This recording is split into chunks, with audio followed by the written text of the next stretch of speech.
Live from our studios at Kokomlemle in Accra, good afternoon and welcome to The Pulse. We're live on DSTV channel 421, Go TV channel 125, and on all our social media handles, we are Joe News on TV. Coming up on The Pulse this afternoon, President John Dramani Mahama says Akosombo Substation fire presents a chance to build a modern control facility as engineers restore power and generation stabilizes after touring the facility.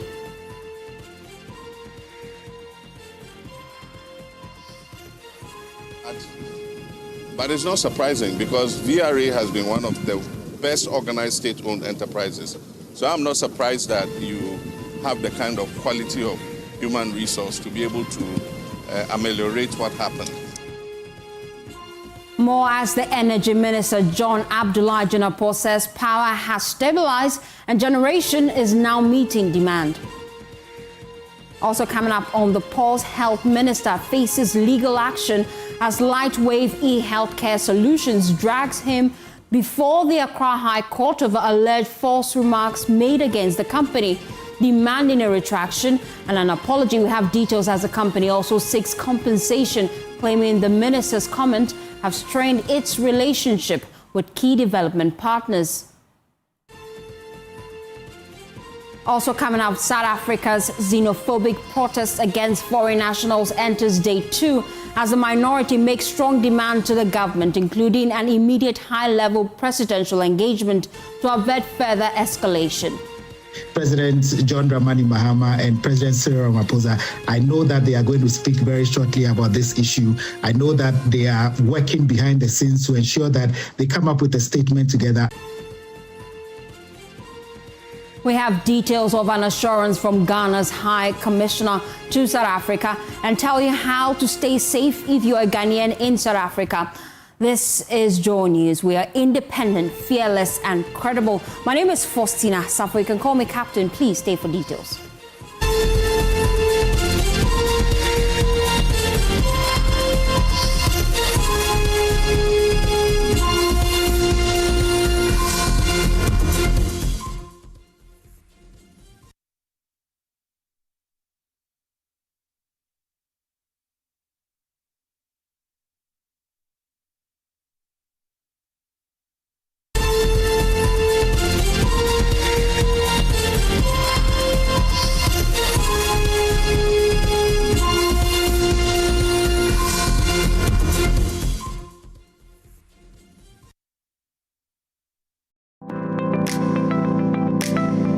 Hello everyone, welcome to The Spot Furniture, where we turn your dreams into reality with our exquisite furniture. My name is Agyeman-Rawlings. Let's get started. These section of sofas are one of our best sellers. They are perfect for family gatherings and a cozy movie night. Here in our dining room section, you will find everything you need to host those unforgettable dinner parties.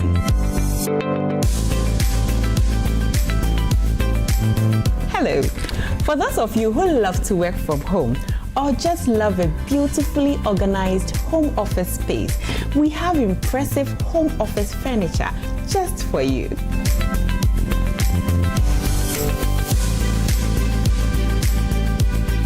Now, let's explore our bedroom furniture.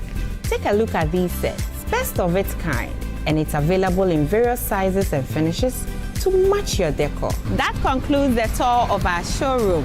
I hope you enjoyed it as much as I did. Visit us soon or log on to our website.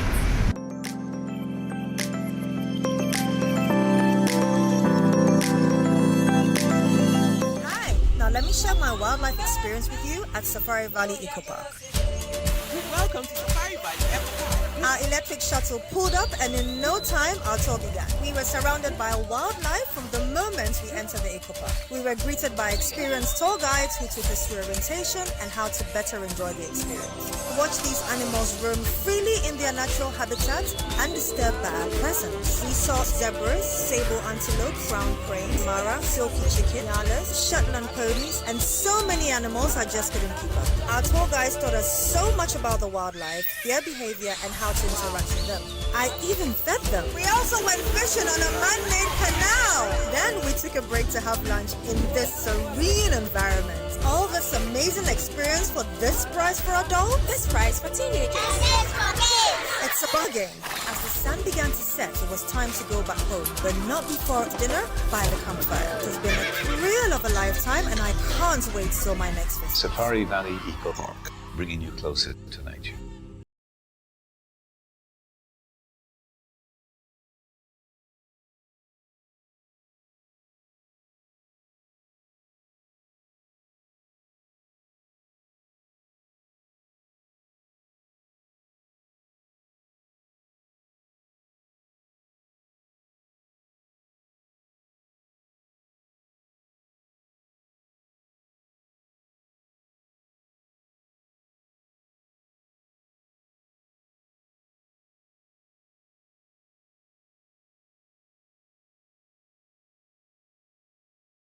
Strong, grow healthy with KittyVite, distributed by NS Chemist Limited. This advertisement has been vetted and approved by the FDA.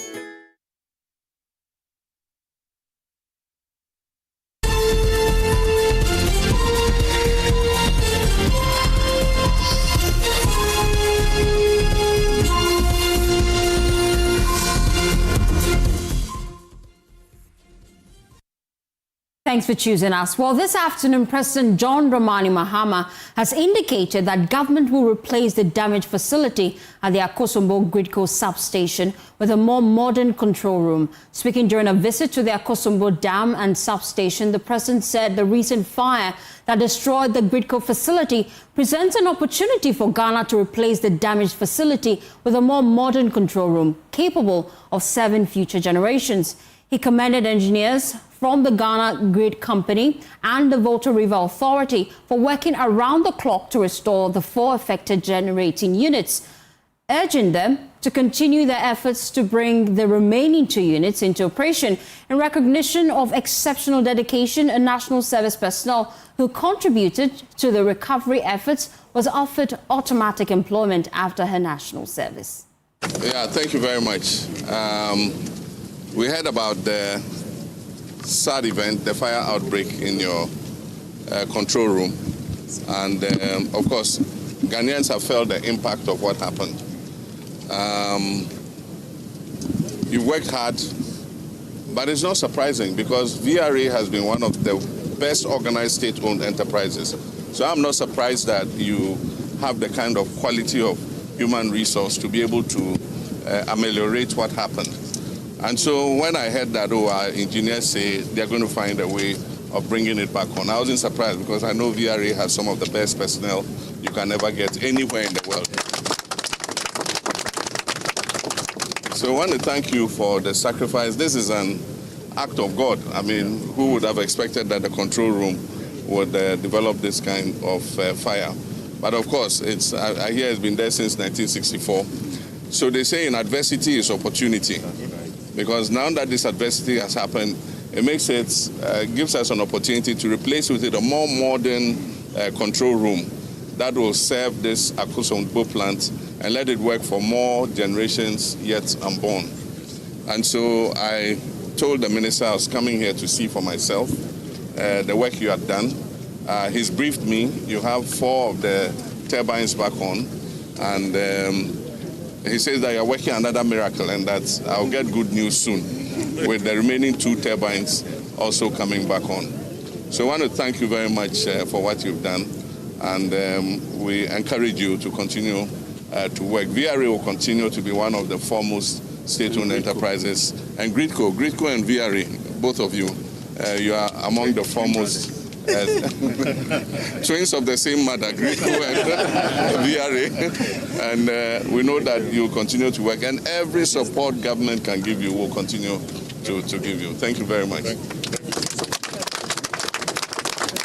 The Minister for Energy and Green Transition, John Abdullahi Jinapor, said power has stabilized and generation is now meeting demand. He also revealed that MTN Ghana is giving 1 million Ghana cedis to support and appreciate the engineers for their hard work in restoring power.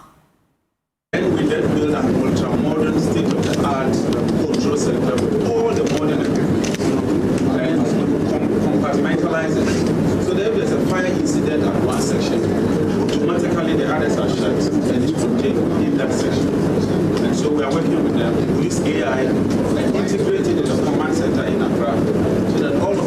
real-time view of what is happening. As unfortunate as this.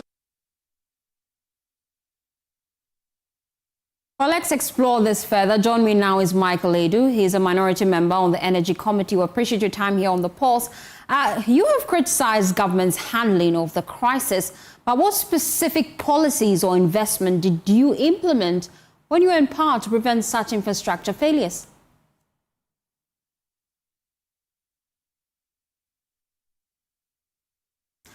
Mr. Addo, you have to unmute for me to hear you clearly. Can you hear me now? Loud and clear now. Yeah, good afternoon and good afternoon to your viewers. To your question, when we were in power, there were a lot of investments in the energy sector, including the upgrade of transmission lines, the upgrade of distribution systems. For instance, if you go to ECG and even Gridco, the SCADA system that is being used, the SCADA system is a modern technological system that is able to connect all the power companies so that when Gridco decides to push load, be able to distribute it fairly. It was the past government that put all those investments into the country. Today, it's quite obvious that even the generators that are being used by ECG for distribution were all procured by the past administration. And I remember clearly there was an instance where the current Minister for Energy, then in the minority, was interviewed, and he mentioned that the transformers that were being replaced cannot in any way affect our power situation, and that there should be a way that once transformers are being replaced, we will not have power going off. So that tells you that during the time works and maintenance works were being done and upgrades were being done. First of all, today what the president has done is in the right direction, is a right call, but then that alone will not solve the issue. And I think even though the promises and praises that he's made today are welcome, they do.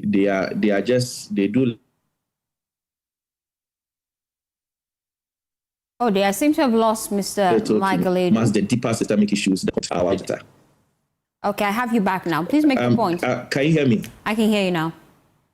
Yeah, I was saying that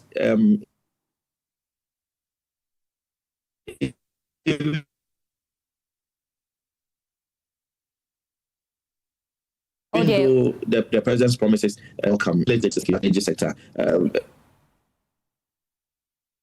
especially when listening to the minister coming on board, then now we are meeting our demand. It tells you plainly that we had a deficit. And why would we have a deficit if we have 5,800 megawatts of installed capacity? If you have 5,800 megawatts of installed capacity and your peak demand is about 4,300, that leaves you more than 1,000 megawatts, almost 1,300 megawatts more. So if the minister goes to Akosombo with the president and tells us that now that Akosombo is back, we are now meeting our demand, it means we had a deficit and you have an issue. You have an issue at hand that needs to be solved. And what is the issue? The issue is that most of our power plants are idle. Some of them are not working at full capacity. Some are undergoing routine maintenance and so on. And so if anybody comes to tell me that we have enough available capacity, I wouldn't accept that. For sitting from where we sit as members of the Energy Committee, we know that as of today, we do not have enough capacity. In case we should have any emergency at all, we do not have anything to fall on. And that calls into question the kind of investments the government is putting in place so that we can speedily put most of our plans back into use. And then you made mention of how this knee-jerk reaction will not fix the problem. From where you sit as the minority, how can we deal with issues like this more effectively?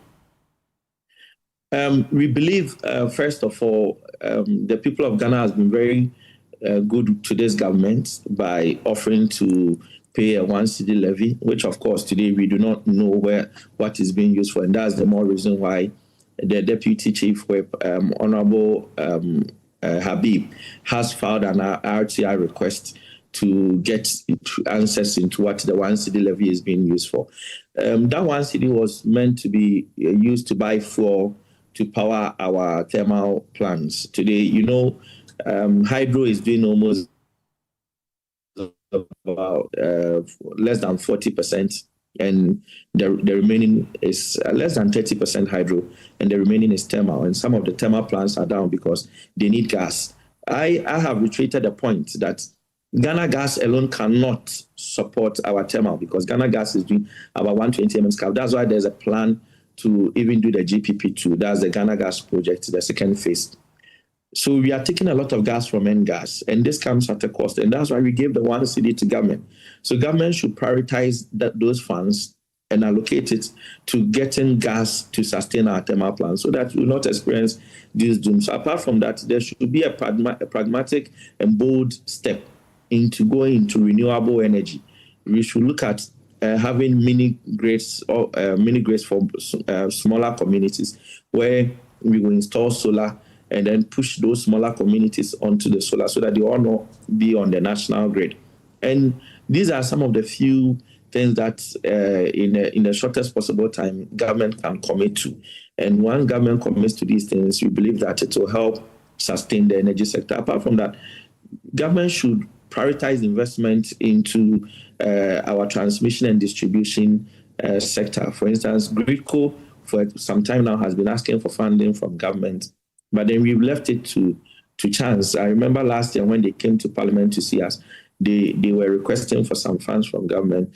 We do not think all those funds were released to them. If it was released to them, they would have been able to do some of these maintenance and upgrades that they had wanted to do. It's not surprising that an incident happens today and out of knee-jerk, we go and say, okay, we are going to upgrade it into a modern infrastructure. But then we knew for a while that we needed to upgrade that system into a modern infrastructure. And Gridco had come seeking for funds. The finance ministry even released enough budgetary allocation to these agencies. Today, ECG's budget has been cut almost down. It's been downsized. And the Minister of Energy was touting himself that the cost of ECG has come down. But when costs come down, you know that it's going to affect other areas, because when your cost is down, it means that you are not spending. And when you are not spending, it means you are not procuring to be able to maintain your facilities. So it is a situation where we need to be very critical. We need to be very concerned and pragmatic about it to solve these issues. You seem to have great ideas as the minority, but many would argue that we did not see this coming. And so why take on this administration? Is it simply the minority leveraging this situation politically? Oh, no. It's not about the minority leveraging this situation. You know, when it comes to the energy sector, we do not even seek to politicize it. If you listen to me this afternoon, I have not even tried to politicize it because I know the situation we are in. But I believe some level of transparency is enough. Letting Ghanaians know what is really at stake and not just pushing blames here and there. You know, when the Akosombo incidents happened, we got the government saying, oh, it was sabotage, it's from saboteurs. That's why Kumasi are experiencing doom. So that's why there was this fire incident. And hurriedly, the CEO of Gridco was fired, which, of course, there was asked to step aside pending outcome of investigation. To step aside. He was asked to step aside. And people even attributed to the fact that he was an MPP when they knew it was a falsehood, and he was rightly appointed by the president last year. And this is a man who has worked in Gridco many years as an engineer within the industry. Everybody will attest. If you ask any electrical engineer or engineer in the energy sector, they will tell you he's one of the most experienced in the sector. But then people sought to politicize his appointment, his position. Far from that, in Ashanti region, a regional chairman was saying, okay, it's saboteurs and so on. So all these conversations are going on. But then we sit back, we look at the issues and realize it's not about somebody sabotaging the industry, but then there are critical issues within the industry that needs to be addressed. And if we don't talk about it, more or less, the government will rather push things under the carpet. And we will continue to lament and come back to the same issues over and over, year in, year out. But then we believe it's time that we hold these issues up in arms and tackle it head on, so that we don't come back to the same issues again. That's why we are speaking. But as the minority, I'm sure, as the minority, I'm sure you acknowledge at least the efforts of the engineers and the individuals who work tirelessly to ensure that we have power back, don't you, at least? Of course. In fact, I congratulate them. Quite recently, we had a trip to the various power stations, and we had cause to engage some of these engineers. Today, I saw in the video some of the engineers that we interacted with when we went to Akosombo.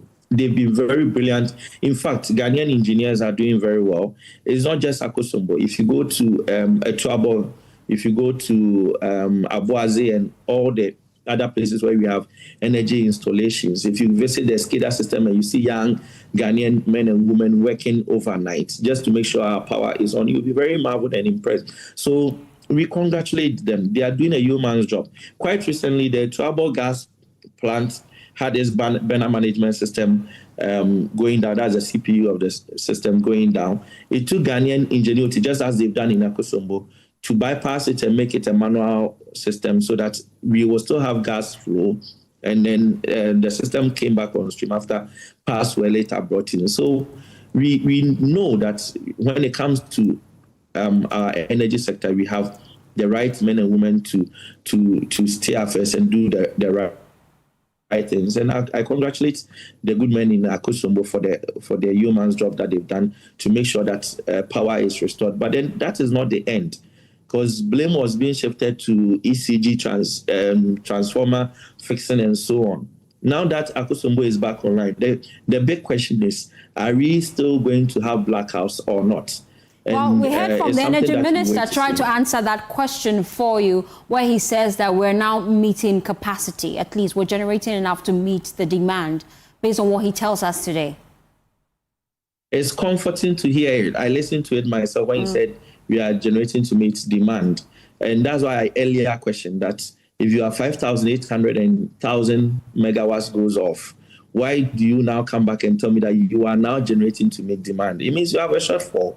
And that scares me a little, especially when you are now telling me that because you are fixing transformers we are going to experience some form of blackouts. But then that said, we will still be watching whether they will be able to give us power, because this issue, this Doomsaw issue, even started before Akosombo.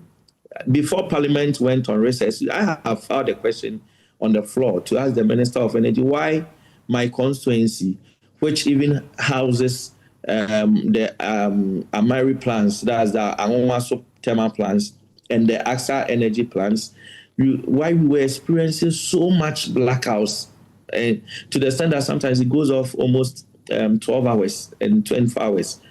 I filed a question on that before we even went on recess. So this is not an issue of Akosombo.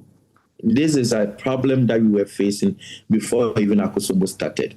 So we are just praying and hoping that the days ahead will bring us some light. We need light. At the end of the day, that's what we voted the government into power to do, to give us light, to keep the lights on so that businesses will continue, people will have lights to go about their daily activities. BEC students are starting on Monday. We do not envisage that they will have to use lanterns and candles to study for the BEC.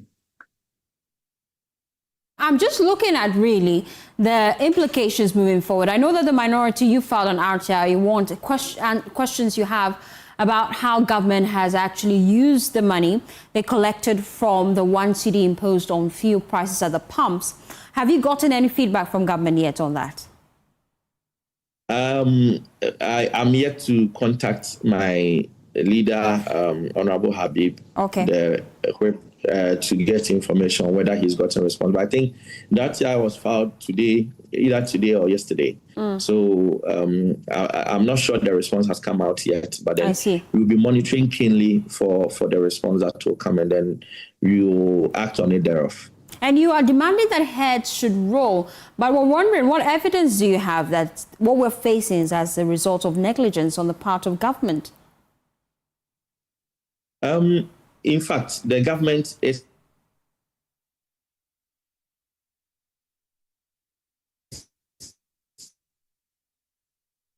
Mr. Michael, I seem to have lost you. If you can position rightly, and let's try again.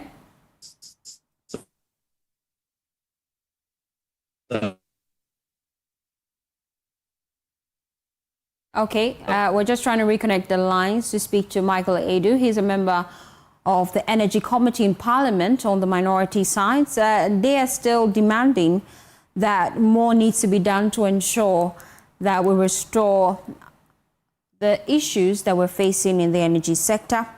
I'm told I have clear connection to you now, Mr. Michael. The Great Coast CEO to step aside. And in so doing, what they were trying to tell us was that there has been some mess or something had gone wrong in terms of responsibility. The question we ask is, the Great Coast CEO does not work in the Swiss station. There are workers that work in the Swiss station. The Great Coast CEO is stationed at the Great Coast head office in Accra. So the minority feels that the Great Coast CEO should be reinstated. No, that's not the feeling. That's not what I said. Okay. Don't change my words.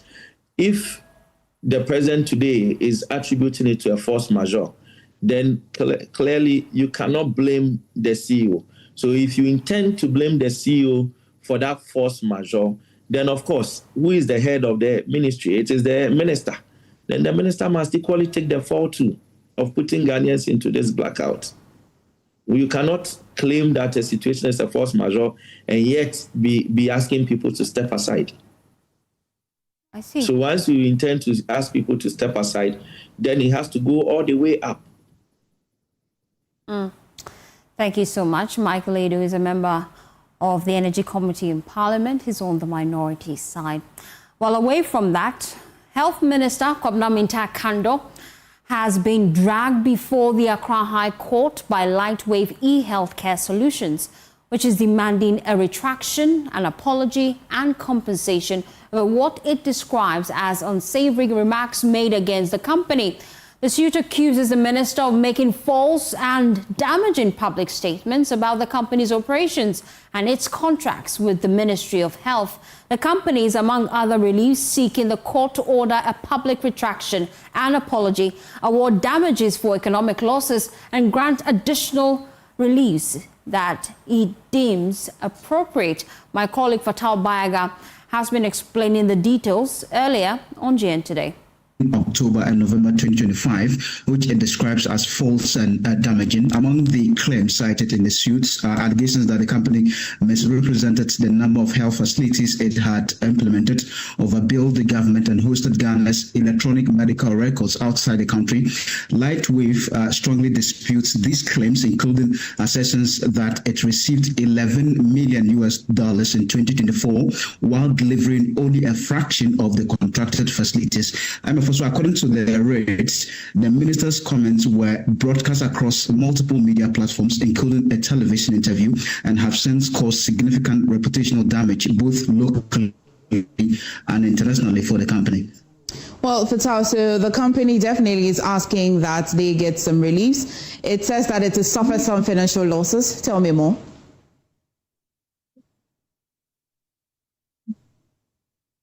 So basically, the company argues that the minister's remarks contributed to the suspension of a proposed $50 million partnership with the World Bank.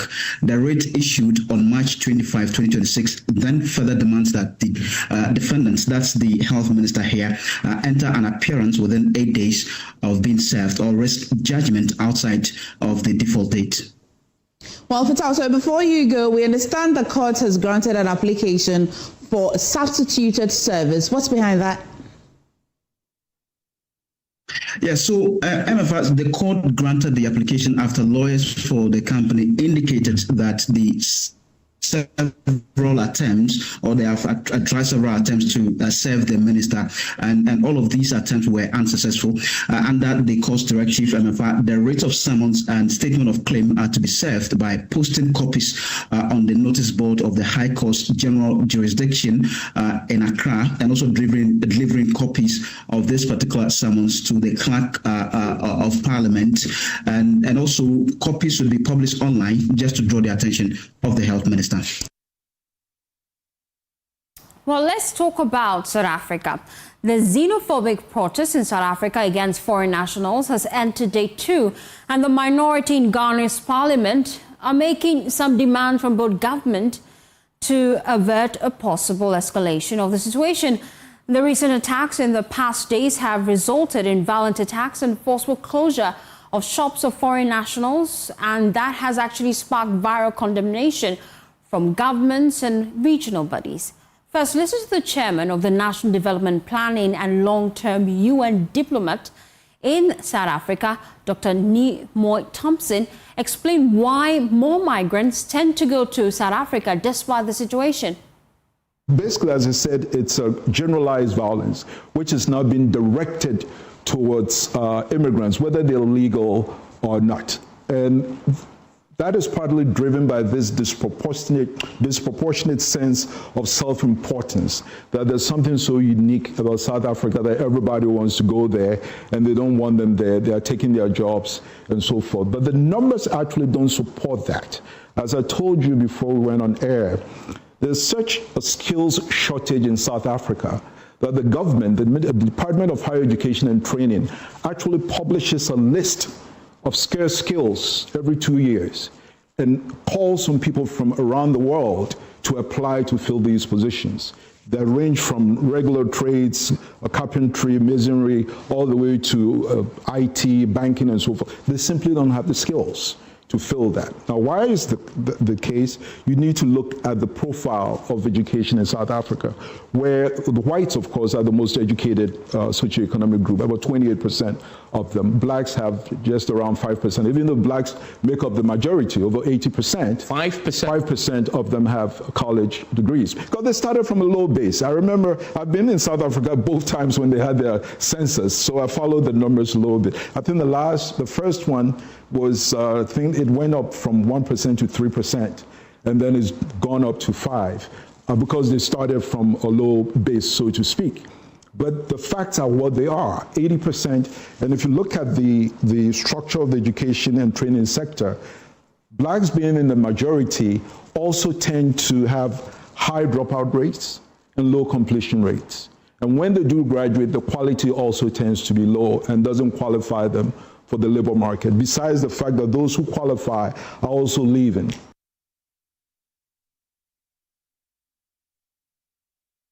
Our head of research here at Joy News, Isaac Kofi-Addo, has been giving us some perspective about the issue. Watch.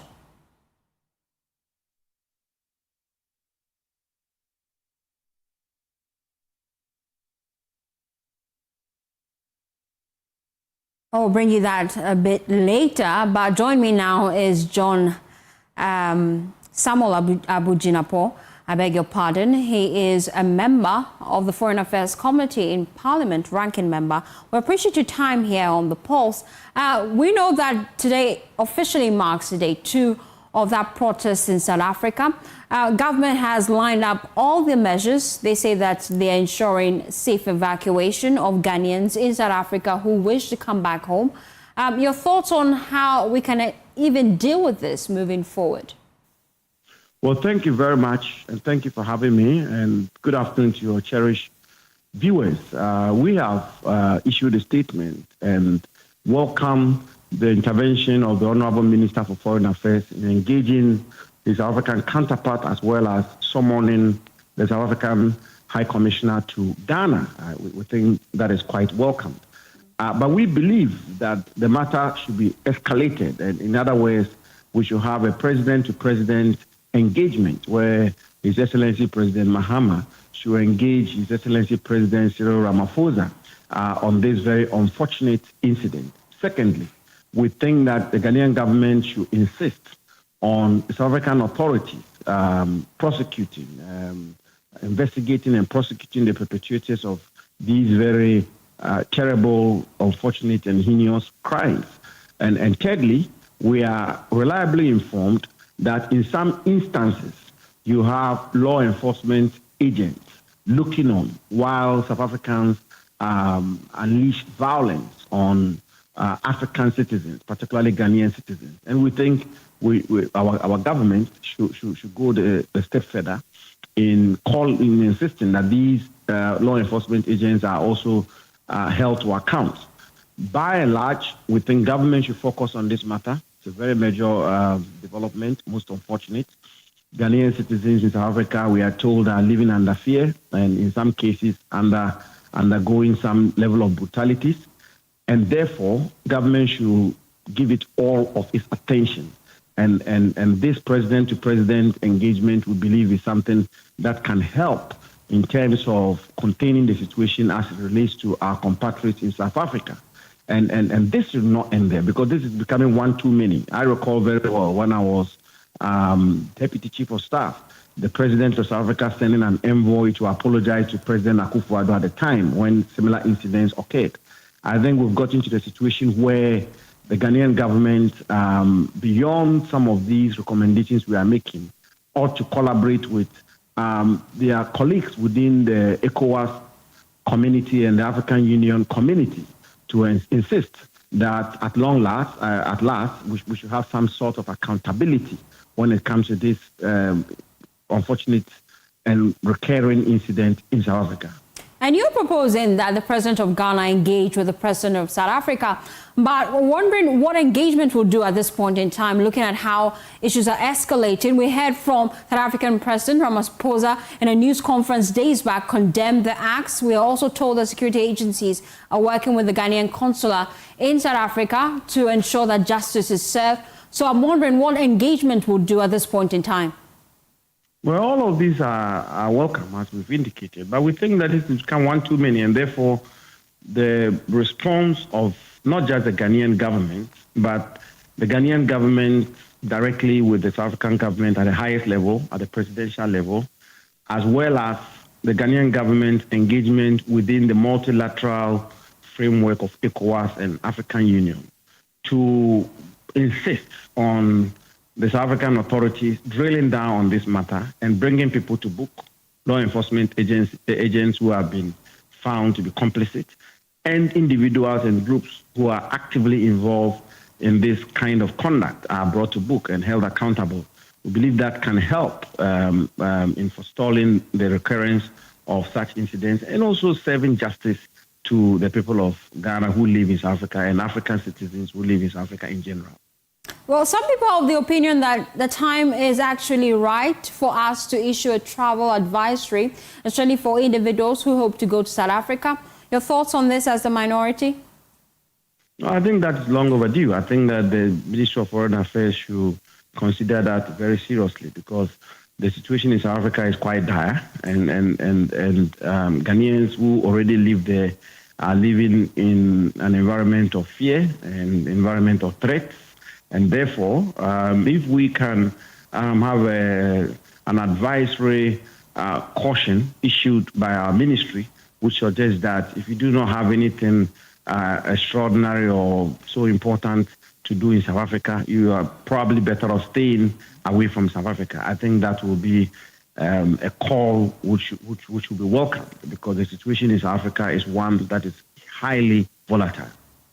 And we heard from the Foreign Affairs Minister tell us that indeed there are over 3,000 documented South Africans living in Ghana, though he has promised them of their safety. Looking at how the issue is escalating in South Africa, should we consider reprisals as a country? Oh, if you allow me to use this word, that would be totally senseless. I'm not too sure that any reprisal attacks in Ghana will serve anybody's good. It will not serve our country's reputation. It will not serve us as citizens any good.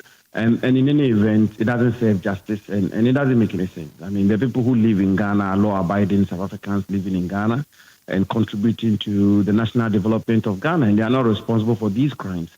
And even if they were complicit in any form or shape, Ghana is a democratic country governed under the rule of law, and therefore they will have to be taken through the due process of law.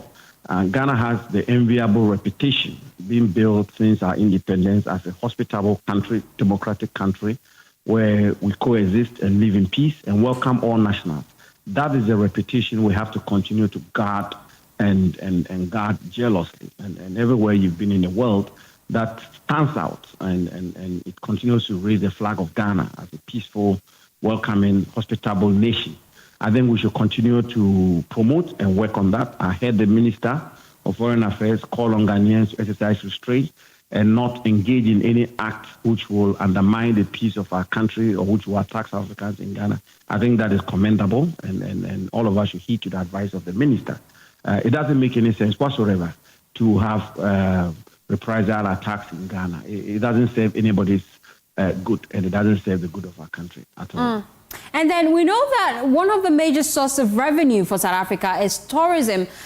Some people are of the opinion that the African Union should issue sanctions to bar people from going to South Africa to serve as a deterrent. What do you think as a minority? Is that the way to go? Well, I think that would be an action of last resort, or that should be an action of last resort. I'm not too sure that it's all South Africans support this kind of conduct, and therefore that will be taking it to the extreme.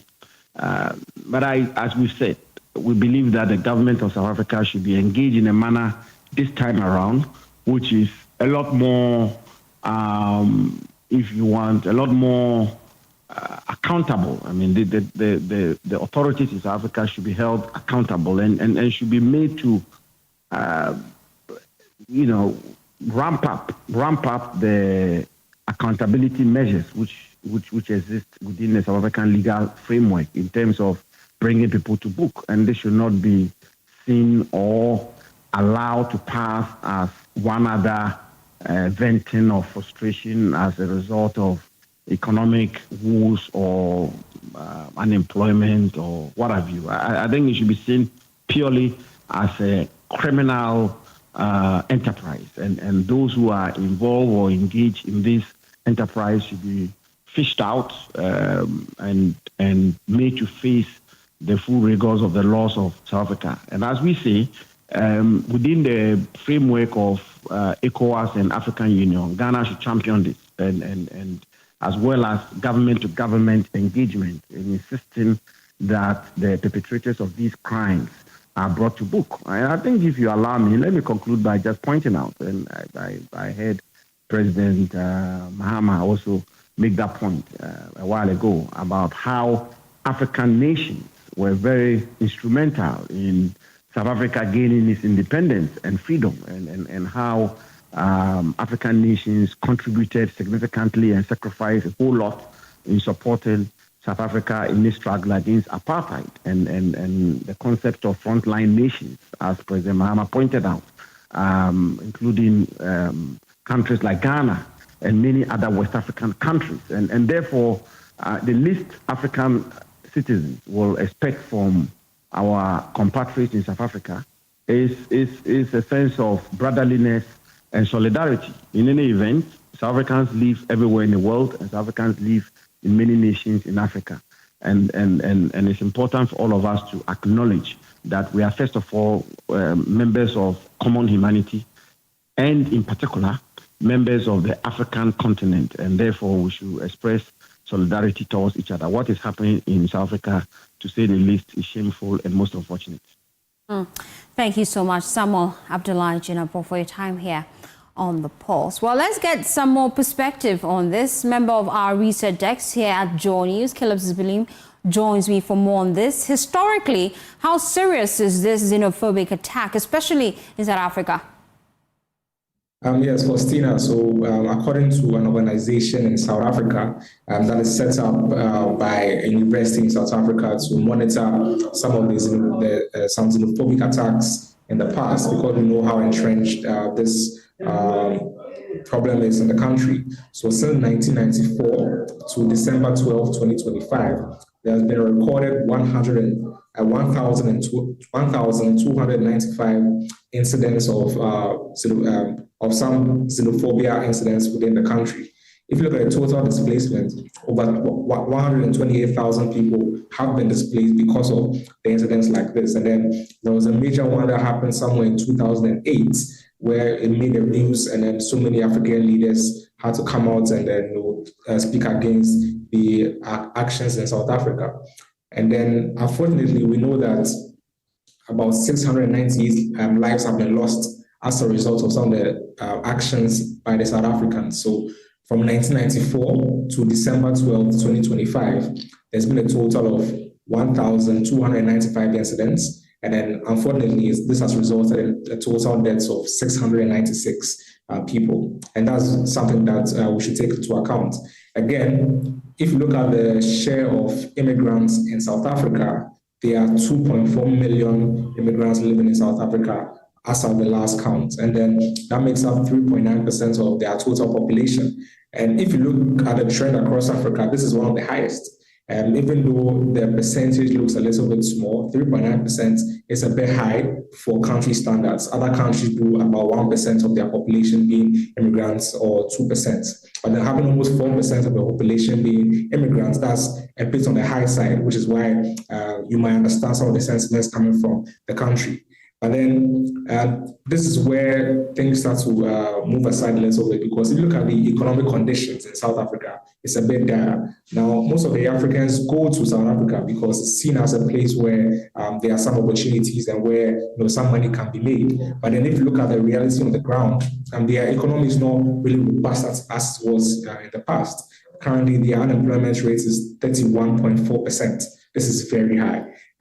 For comparison, in Ghana, we are doing about 13%, 14% sometimes. If it goes higher, maybe 15% unemployment rate. So South Africa is doing almost double of Ghana's unemployment rate. And no country having about 30% of their labor force being unemployed is looking at this in a good position, because this is actually a national security issue. Because if you have about 3 out of 10 of your workforce being unemployed, that means you have so many idle hands, and the number is 7.8 million. So almost 8 million South Africans do not have jobs. They're unemployed. They're looking for work and they cannot find work. So this is really where the issue is, and this is why some of them might see some immigrants doing successfully in their country, and this might spare out the anti-immigration rhetoric that we are seeing around. And then if you also look at the inequality, South Africa is the country with almost the highest inequality in the world.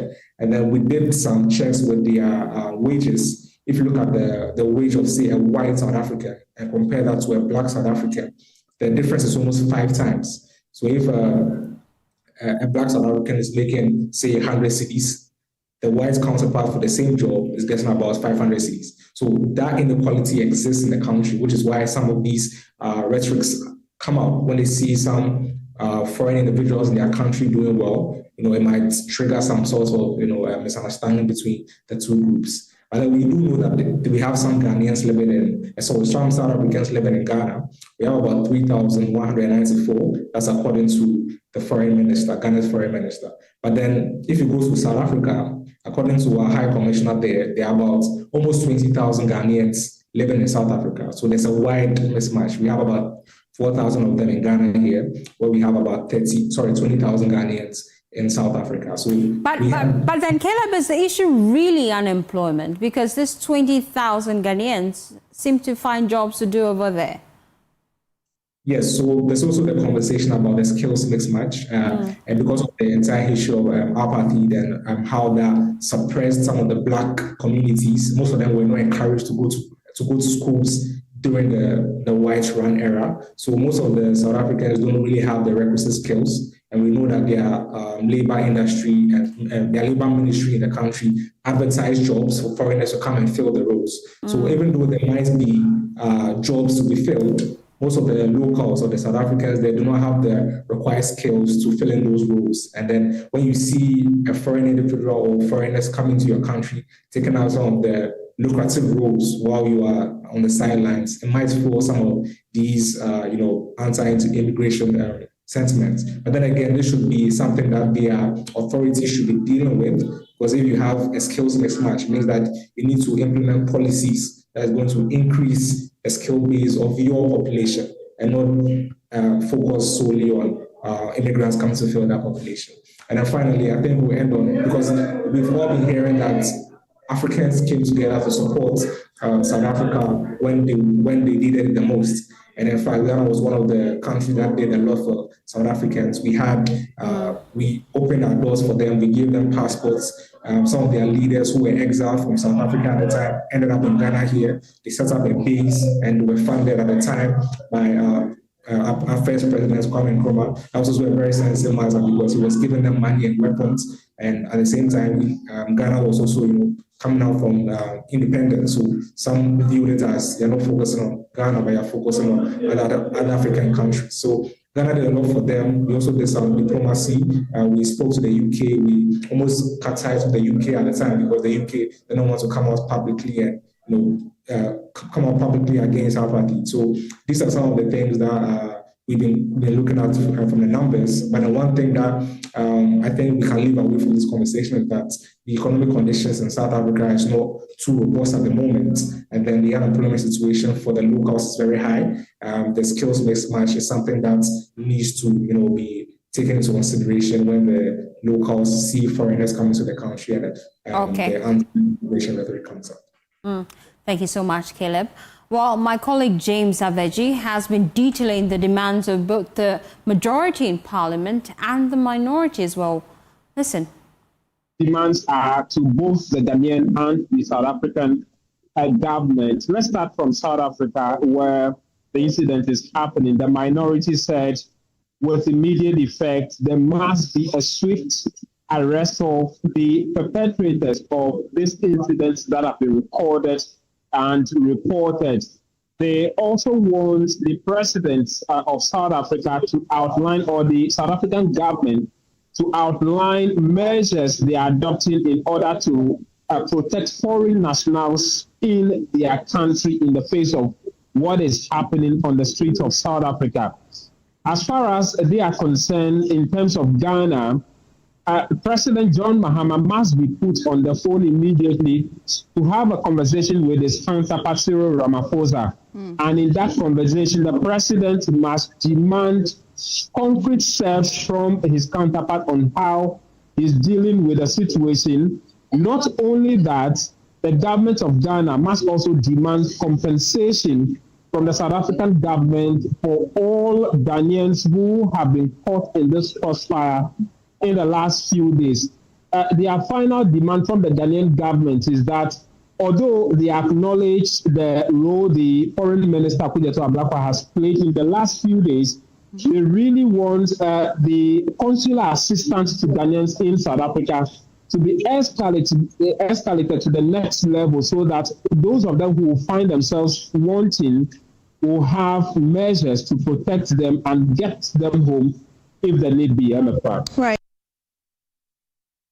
Well, Ghana's High Commissioner to South Africa, Benjamin Kwashi, told Evan Spencer on PM Express last night that steps are already initiated for a high-level conversation between the President, John Dramani Mahama, and the President of South Africa, Cyril Ramaphosa.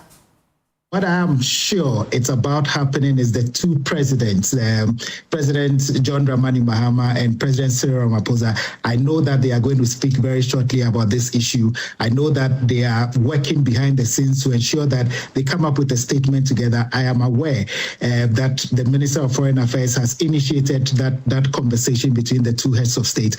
I believe that with the kind of pressure that we're mounting on them, I'm told by other ambassadors, especially the Dean of the African Diplomatic Corps, that over the years, the pressure that is being exerted on the government of South Africa during this short period of time with this their xenophobic attack, if that was done over the years, he's sure that would not have been here. Everybody's talking. Every country is issuing a statement. Every country is asking that their Ministry of Foreign Affairs gives us answers. We are asking that their law enforcement agencies give us answers.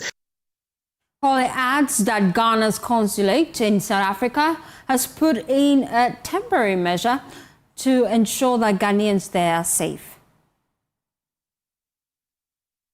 You are coming here, we always advise you to be very careful, to look around your surroundings, to take precaution, right from the airport through to your hotel. We've had instances where people are followed from the airport to their hotels, they are robbed and all of that. We ask that caution is taken.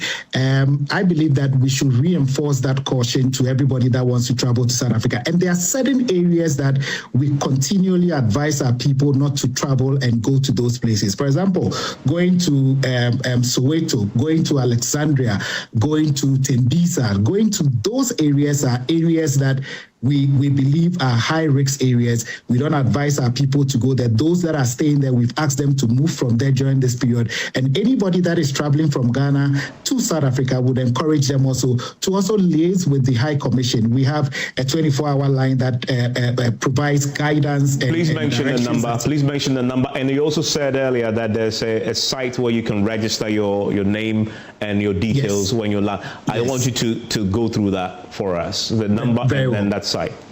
So the number is a South African number. It's +27 72 652 7353. So the website is it's our High Commission website. When you go onto the website, www.pretoriamission. When you go on that website, the link to register that is on our official website is there so that you can be able to register as a Ghanaian who is coming in or a Ghanaian who is already here in South Africa and will always keep track of you.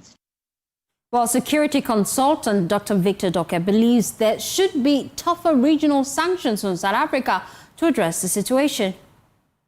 You would expect that you have key figures in the AU, not only AU, but let's look at how sub-regional bodies, all of those sub-regional bodies will come together as one, because you're talking about what?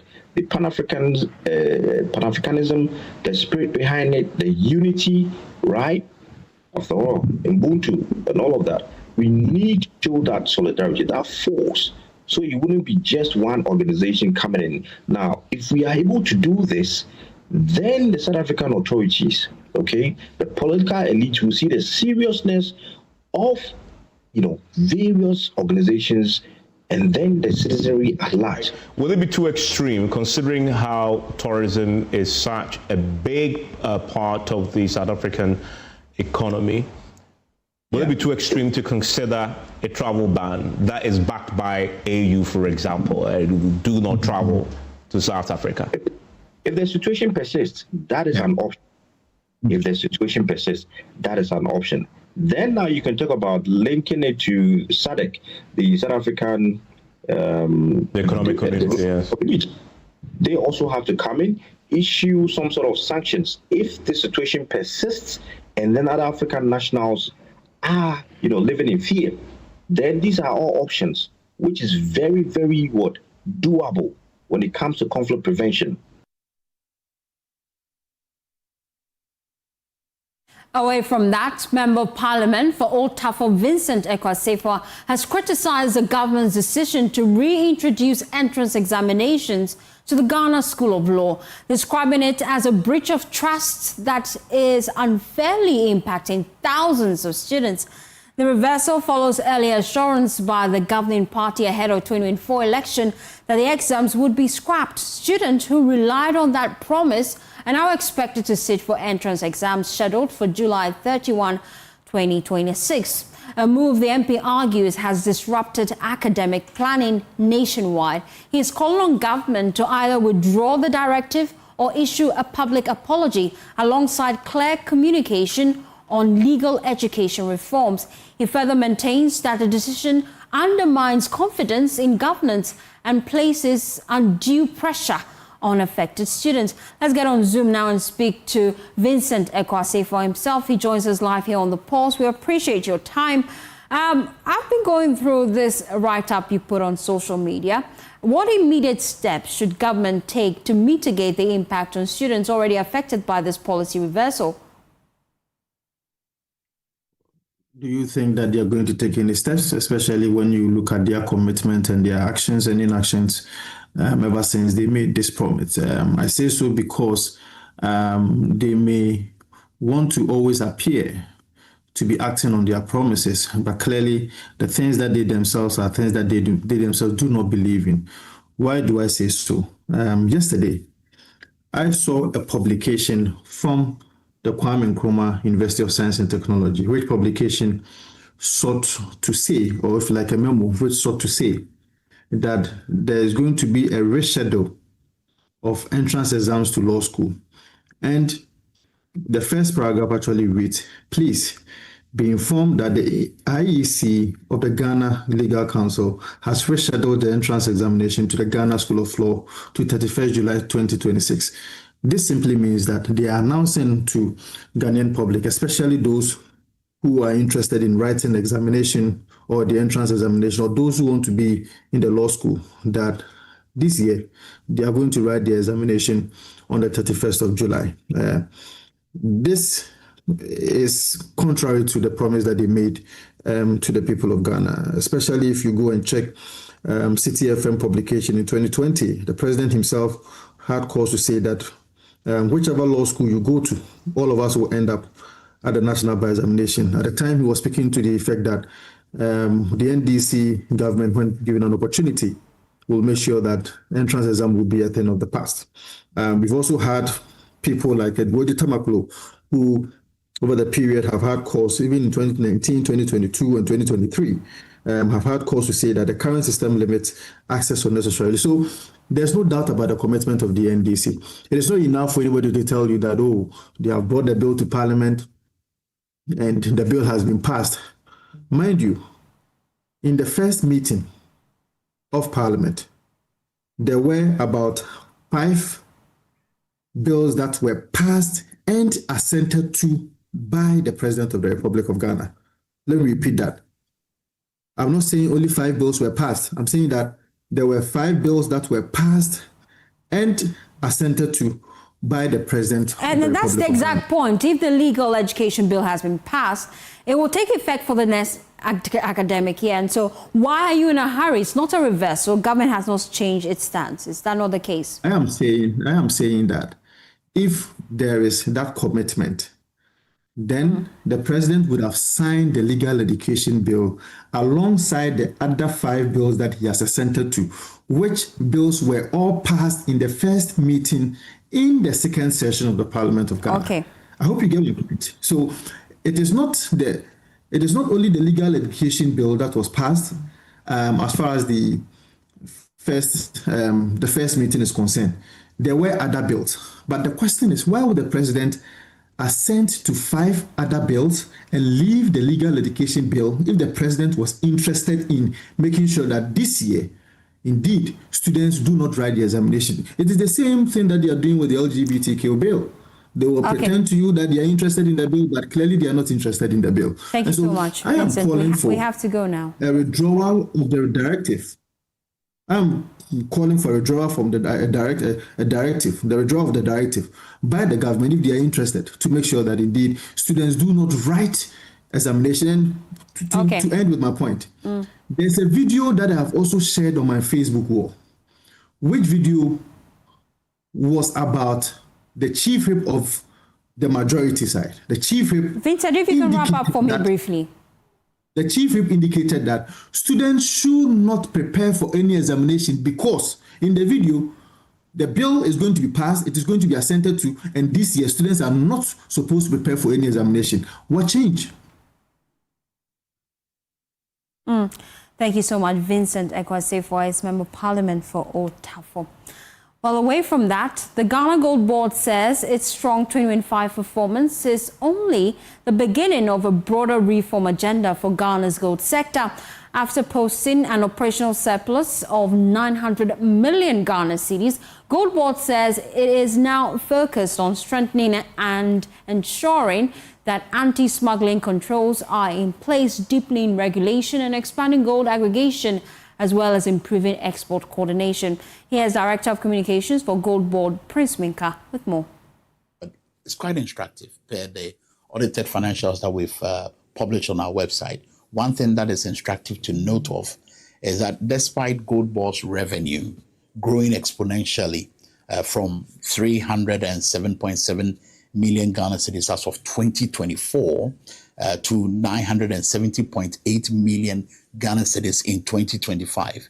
Expenditure, very key, expenditure has declined from the 129.7 million Ghana cedis in 2024 to 109.4 million Ghana cedis in 2025. This only goes to showcase the fiscal prudence that leadership has taken up upon itself to as it were, showcase over here.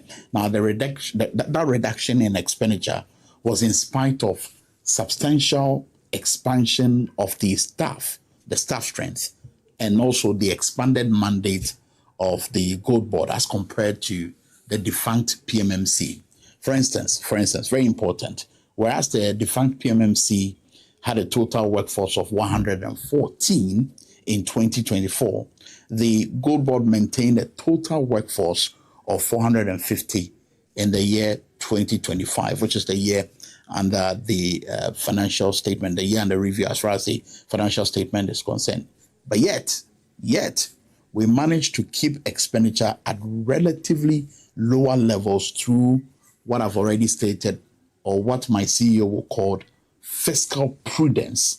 And that falls in line with the vision of His Excellency John Dramani Mahama and the vision of our parent ministry, the Finance Ministry, led by the Honorable Ato Forsen. So fiscal prudence is the key words here, is what we are realizing here. And this has culminated to delivering a total operational non-tax surplus of 909.7 million Ghana cedis. So this is a feather in the cap of the CEO and management of the Ghana Gold Board. Well, let's take you now to Parliament. The minority held a news conference earlier today on the BOG report. Let's take you there. The Bank of Ghana has released its financial statement for 2025. As expected in a year of major economic stabilization, the financial results reflect both the progress made and the cost of that progress. I want to take a few moments to help Ghanaians understand what these numbers mean, and just as importantly, what they do not mean. It is important for us to reflect on the mandate of the Bank of Ghana as it is enshrined in the Bank of Ghana's Act 2002, Act 612, and as amended by Act 918 of 2016 and Act 1158 of 2025, and under the Public Financial Management Act 2016, Act 921. Its mandate is set out in law. One is to maintain price stability, ensure stability of the financial system, manage Ghana's foreign reserve, and support overall economic stability. It is not and was never intended to be a profit maximization institution. The mistake any observer can make in reading these results is to judge a central bank by the standard of a commercial company. The right test of a central bank's annual performance is whether it has delivered on its statutory mandate, and by that test, 2025 was a year of significant achievement. Ladies and gentlemen of the press, let me state the headline numbers to indicate the financial results as published by the Bank of Ghana. The bank reported a net cost, or to some people, loss for 2025 of 15.6 billion Ghana cedis compared to a loss of 9.4 billion Ghana cedis in 2024. Other comprehensive income recorded a charge of 19.32 billion, reflecting the impact of a stronger cedi on the cedi value of the bank foreign reserves. I'll take time and explain them. The net equity position of the bank stood at negative 61.3 billion as at the end of 2024, down from a positive 1.2 billion compared to a negative equity of 35 billion as at the end of 2025, cumulatively bringing the net equity position of the bank to about 96.3 billion. This simply means that as at the time President Mahama assumed office, the total negative equity position of Bank of Ghana was 61.3 billion. Meanwhile, as at 2021, we had a positive net equity of 1.2 billion Ghana cedis. These numbers reflect the cost of work that was done. What have we achieved to see these costs over the past 1 year? Ghana's economy has been transformed. Inflation has fallen from 23.8% as at the end of 2024 to 5.4% by the end of 2025, and to 3.2% by March of this year, the 15th consecutive month of decline. For the woman buying tomato at the market, that means the price of a basket of food is stable and not increasing drastically as it did a year ago. For the family paying school fees, electricity, and hospital costs, the stability is real. What lower inflation made possible? What made the lower inflation possible? The cost of 16.7 billion cost was incurred in 2025 through the Bank of Ghana open market operation, interest paid to absorb excess liquidity in the market. This led to inflation falling from 54.1% in 2022 to 3.2% in March this year. The monetary policy rate of government, that forms the basis of the Ghana reference rate and the interbank rate, fell from about 30%, that made cost of doing business so expensive, to about 14%. Lending rate has also fallen from about 35.6% in 2022 to 19.2% as at the end of 2025. Private capital demands, the real credit growth available to the private sector also grew by 0.2%, and it has increased also to about 15.3% by February 2026. Government cost collapse in terms of the 91 Treasury bill rate, moving from about 35.2% in 2022 to 9% as at February 2026. And then long-term planning returns through the fixed contracts and the 3-year investment hiring plans became viable, and that's why you see a lot of development going on in the Bank of Ghana. And then confidence also surges.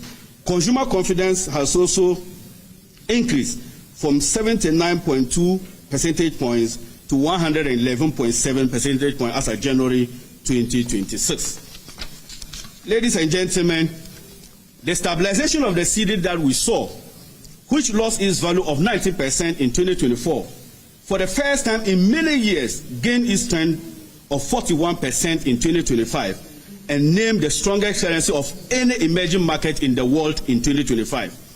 The international reserve grew from 9.1 billion as at the end of 2024 to 13.8 billion as at the end of 2025, and now stood at 14.5 billion as at February 2026, the highest reserve Ghana has ever recorded in history.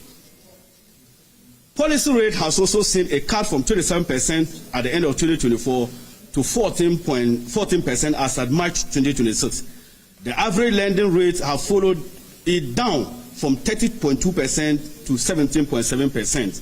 That means cheaper loans for small business owners trying to expand, and farmer buying inputs, and trader who borrows to stock her shop, and the young couple buying for their first time.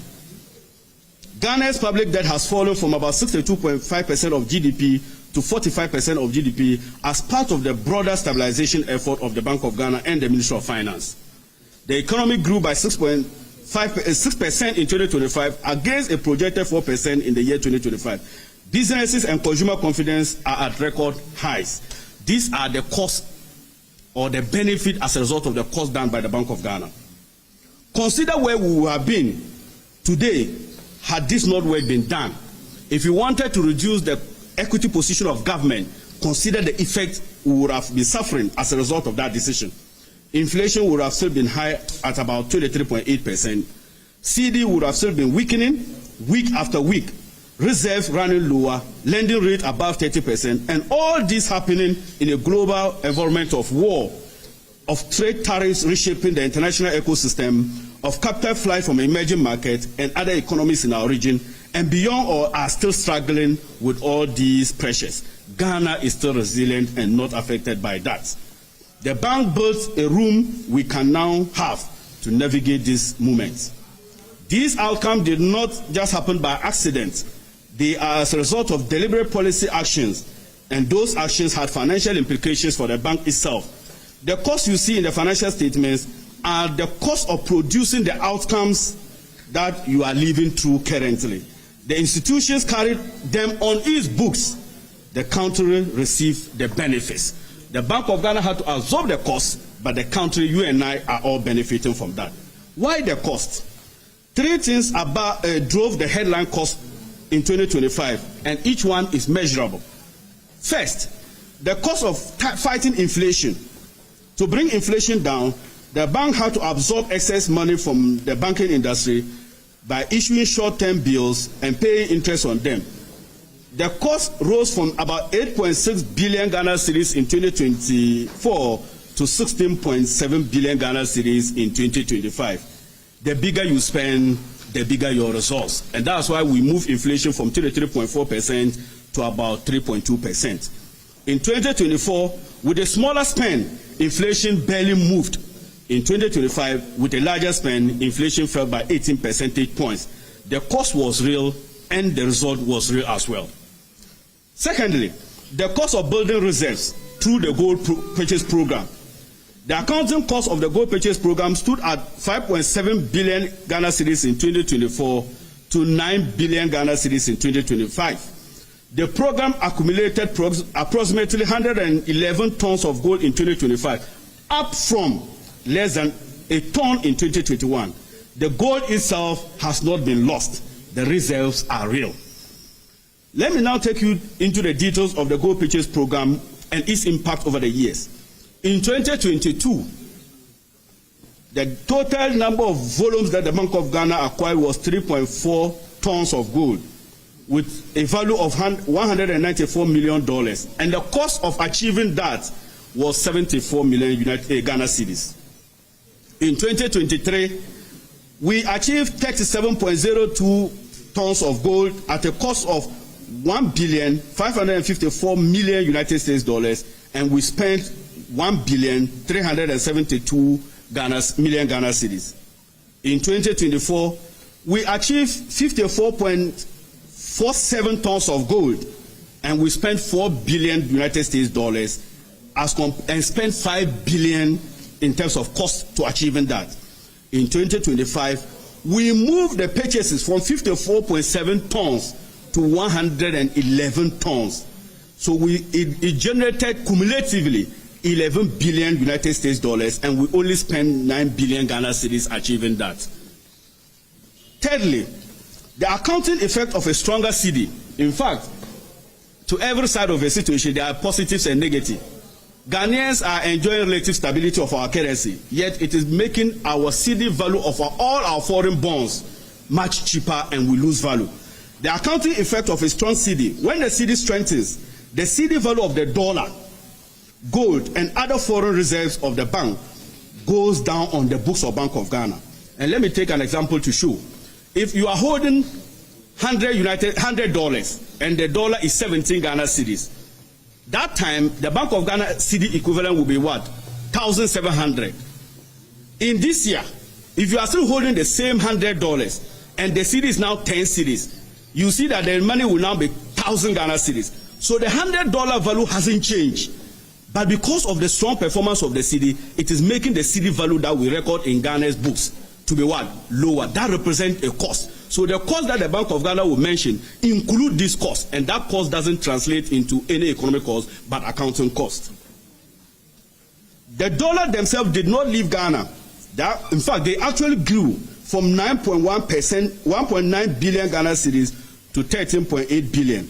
But the cedi value of those holdings recorded a charge of 19.32 billion Ghana cedis. So what we suffered because of our strong management of the currency resulted in a loss of 19.32 billion Ghana cedis. And if you study accounting very well and the Bank of Ghana's law, we don't add this as part of loss. I'm just sounding this caution to the naysayers. They will be attempted to add other comprehensive income to loss of a year. You don't do that based on accounting, international accounting principles. What it simply means is that this is a mirror image of the gain the bank recorded when the cedi was weakening. When we had the cedi at 17, the Bank of Ghana, using our presentation currency cedi in their books, they were seeing that the money was increasing. But because we are doing well with it, you are seeing them getting loss of 19 billion Ghana cedi. A weaker cedi would have produced an accounting gain and a higher inflation for the ordinary Ghanaian. The right thing happened. Now let me deal finally with the negative equity position of the Bank of Ghana. The Bank of Ghana negative equity position did not begin in 2025. In fact, Before we signed onto the IMF program, it began in 2022 when the Bank of Ghana recorded a negative equity position of 55.1 billion Ghana cedis, having ended in 2021 a positive position of 5.2 billion Ghana cedis. The cause was the 2022 to 2023 domestic debt exchange program, a national policy decision taken to restore Ghana back to debt sustainability. The Bank of Ghana incurred a significant cost in 2022, largely as a result of the DDEP emanating from years of economic mismanagement, culminating into Ghana attaining an enviable record of a junk economy and debt distress under the Nanado Dr. Bawumia government.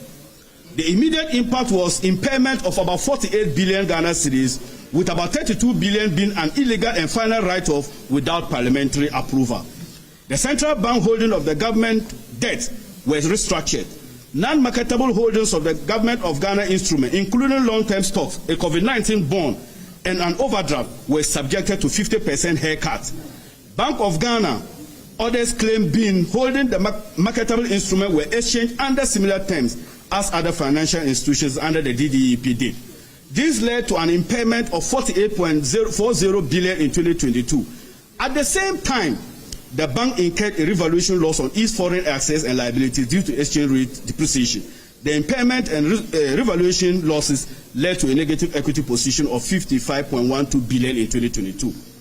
Under the program, the bank holding of government securities were restructured at a lower coupon rate, reducing the interest income of the bank earned by approximately 13 billion a year, and the effect that continued up till to date. What it means is that for the haircut decision, government was supposed to be receiving interest income on the investment we had done of 13 billion annually. But the haircut took 50% of the total investment portfolio of Bank of Ghana, and that disease still continued to happen up till this year, 2026. The bank absorbed a portion of Ghana's national fiscal adjustment to help restore the debt sustainability for our country. The negative equity position is a balance sheet record of that contribution.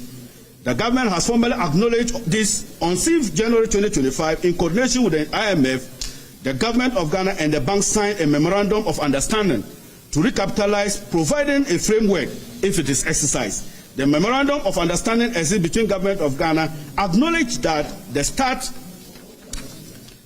of negative equity position was caused by the domestic debt exchange program, and that program will continue to affect the bank in many years ahead of us.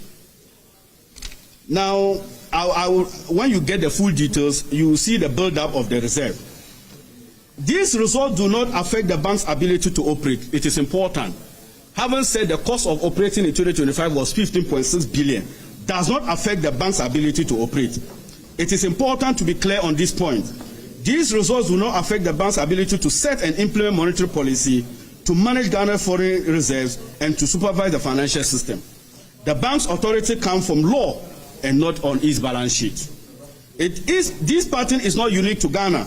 The European Bank reported a loss in 2023 and 2024 while bridging euro area inflation under control. The United States Federal Reserve has its own continuous income shortfalls since September 2022. The Czech National Bank operated with a national negative equity of 17 consecutive years and was regarded throughout that period as one of Europe's most credible central banks. Bringing inflation down costs the central bank money. It is the same artistic everywhere. Ghana is not an outlier. The 2025 financial statement have been prepared under the International Financial Reporting Standard, the IFRS, and under the Bank of Ghana law, and independently audited and presented to Parliament when we resume. Further, the actual cost of these financial results on the Bank of Ghana operational strength is minimal.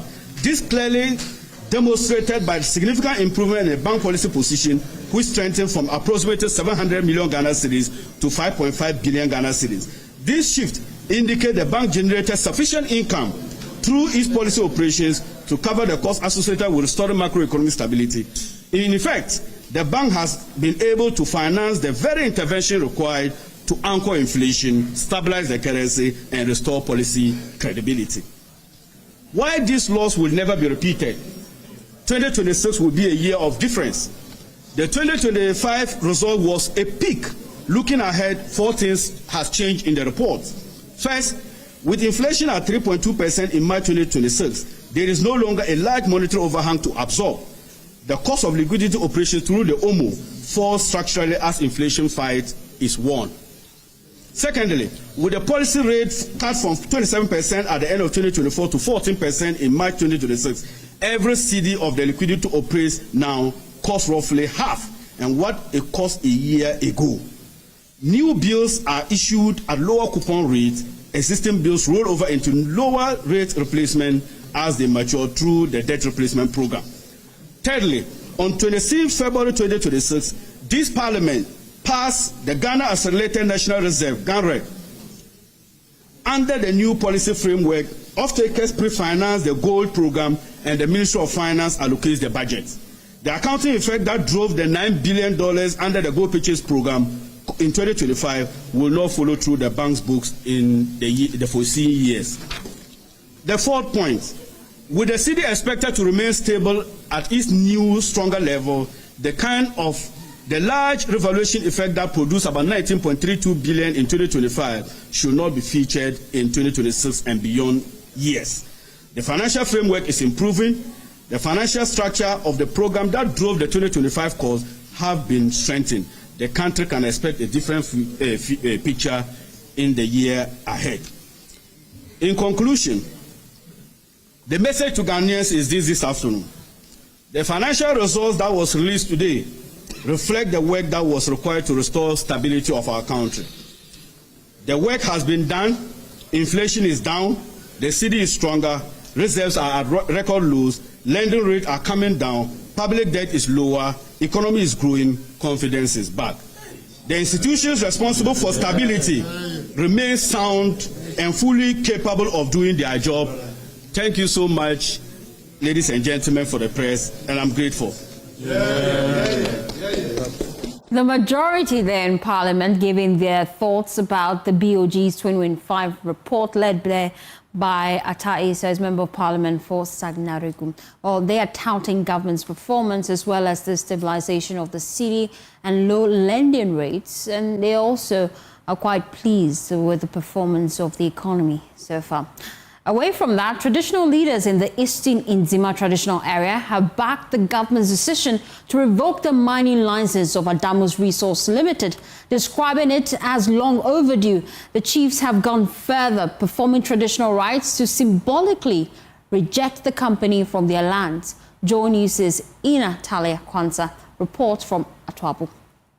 Clad in black clothes with red bands wrapped around their heads and wrists, they gathered at the Sa Anyamle Royal Palace in Atwabu, invoking the ancestors in a moment of reflection and resolve. For years, they say, their lands have suffered. Now, relief. In a powerful cultural display, traditional leaders perform customary rites, including the slaughtering of a ram and the pouring of libation, to symbolically ban Adamus Resource Limited from all Eastern Nzima lands.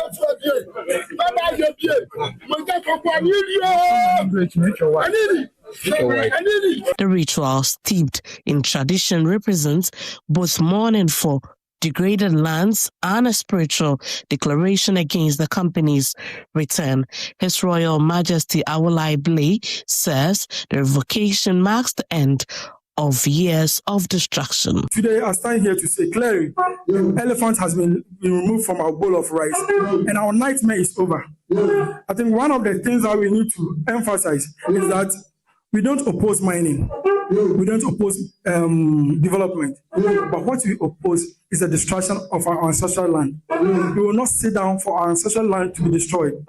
We gave a good concession to Adamus to mine so that the young people of Elemble get work to do. But what did they pay us for? They temporarily gave our concession out as a safe haven for Chinese people to come and destroy our land, to destroy our river bodies, and to destroy our livelihood, which the Minerals Commission, through the sector minister and the president, has revoked their licenses. So we are here to say very big thank you to His Excellency John Dramani Mahama for revoking the license of Adamos Resources Limited. A decision taken by government and the President John Dramani Mahama and Lands Minister Emmanuel Amakofi-Boa follows findings of multiple regulatory breaches, including legal subcontracting, environmental damage, and operating without valid permits. The Traditional Council is now calling for environmental restoration and possible prosecution of those found culpable. The chief are drawing a firm line. We want to tell the President that he shouldn't be bothered by any pressure or any legal threat or anything to reinstate Adamos Mineral Resources, their lances. And even if the government decides to reinstate their lances, we the landowners, we are not going to allow it. Today we are going to slaughter a sheep and pour libation as a sign that we don't want to have anything to do with Adamos again, and to clean this mess and to clean this curse upon us, because Adamos is a useless company. We don't want to have anything to do with them again. As discussions begins on the future of mining in the area, the focus remains on restoring degraded lands and ensuring responsible investment. For the people of Nzima East, the rites performed are more than symbolic. They are a declaration that the land must be protected. In Athalia Kwanzaa, Joy News, Atuabo. Chairman of Parliament's Food, Agriculture and Cocoa Affairs Committee, Dr. Godfred Seydou Jasau, is calling on government to urgently fast-track payments owed to contractors executing the automated Premix fuel dispensation points project. The appeal follows an inspection tour by the committee to selected landing beaches, including Jamestown, Nungwa and Teshi, where members assessed the progress of the automated Premix facilities amid earlier concerns about the project's implementation and operational challenges. Speaking after the tour, Dr. Jasau said the project, though promising, has not progressed as expected. He revealed that out of 157 stations targeted under the first phase, 138 have been installed, but only 64 are currently operational.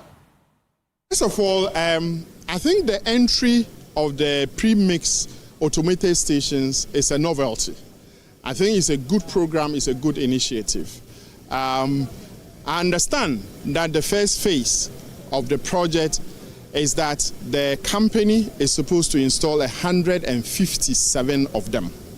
As we speak, 138 has been installed, and then out of the 138, 64 of them have been calibrated and are operational.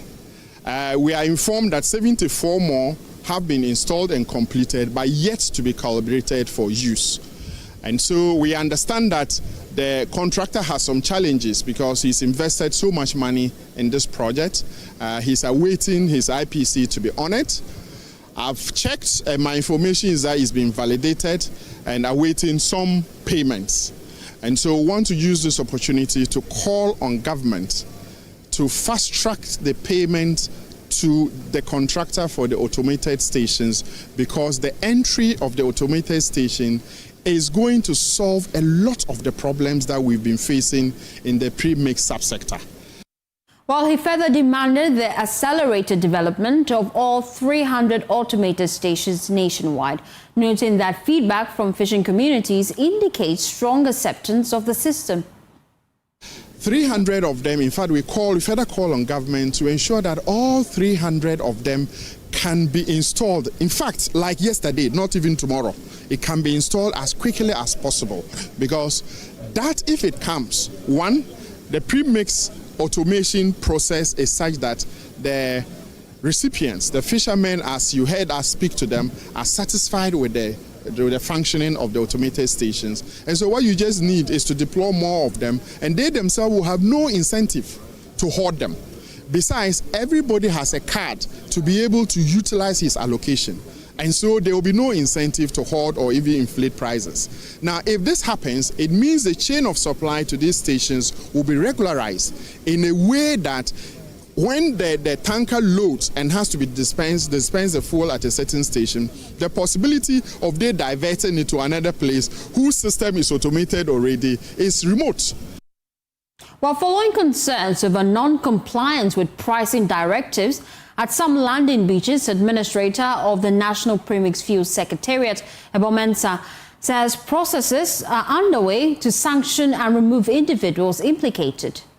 So on issues of pricing, what the Secretariat has been doing is every 2 weeks there is a window. Once the MPA actually announces a price that premix fuel is supposed to be sold per litre, what we do is we also do the computations. Fishermen are supposed to pay per the 25-litre gallon, the 60-litre drum, the 70-litre, and then the 80-litre. And what we do is we share this widely across to ensure that there is compliance. So it's as a result of this information that we share and the level of transparency that we are also bringing up, that also gets fishermen that are cheated also to complain. So as a result of also our spot checks and other things, we've been able to identify some landing beach committees that were selling premix fuel far above the approved price. There have been instances where we have also written to the respective landing beach committees and then also the MMDCs that have oversight jurisdiction over these communities to replace and change these members of the committees to ensure that they stick to what they have to do in terms of pricing. And from your checks, have those people been withdrawn? From our checks, they are in the process of furnishing us with details of the new committees, yes. Well, let's head now to the north. For many residents in the Sablugu municipality of the northern region, getting clean water has become a serious daily challenge. Women and children wake up very early each morning and walk long distances just to find water for drinking, cooking, and other household needs. What should be a basic necessity is now affecting health, family life, and local economic activities, as many women spend most of their time searching for water instead of working to support their homes. Mahmoud Nuruddin reports in today's Climate Evidence.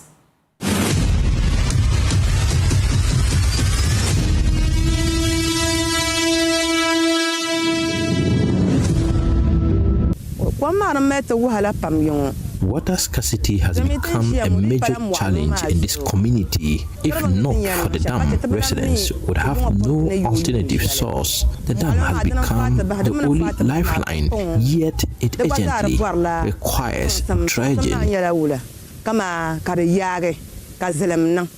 In Savilugu municipality, getting clean water is no longer easy for many families. It is now a daily struggle. A resident, Fulera Napari, says the water they collect is not fit for direct use. Access to clean drinking water has deteriorated significantly. The water has become muddy and clay-like, forcing residents to let the sediment settle and attempt basic purification before using it for cooking. Even then, it remains unsafe for consumption. That is the reality for many households. For Abdullahi Asana, a mother of 6, the situation is even more difficult.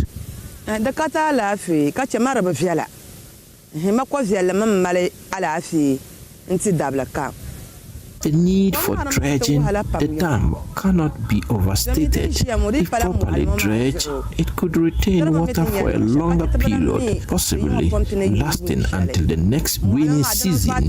However, if nothing is done, it may dry out completely, leaving residents with no source of water, as there is no functioning pipe system to rely on. The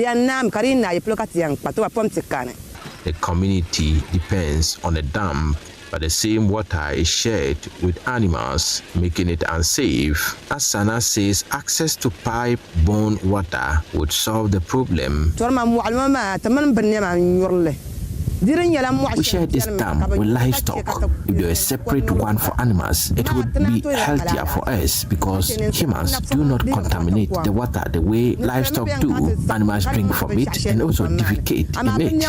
Unfortunately, there is no alternative, so we all depend on the same water. For domestic use, this leaves us with no choice but to use the water that is not clean. If we had access to safe pipe-borne water, it would greatly improve our health and living condition.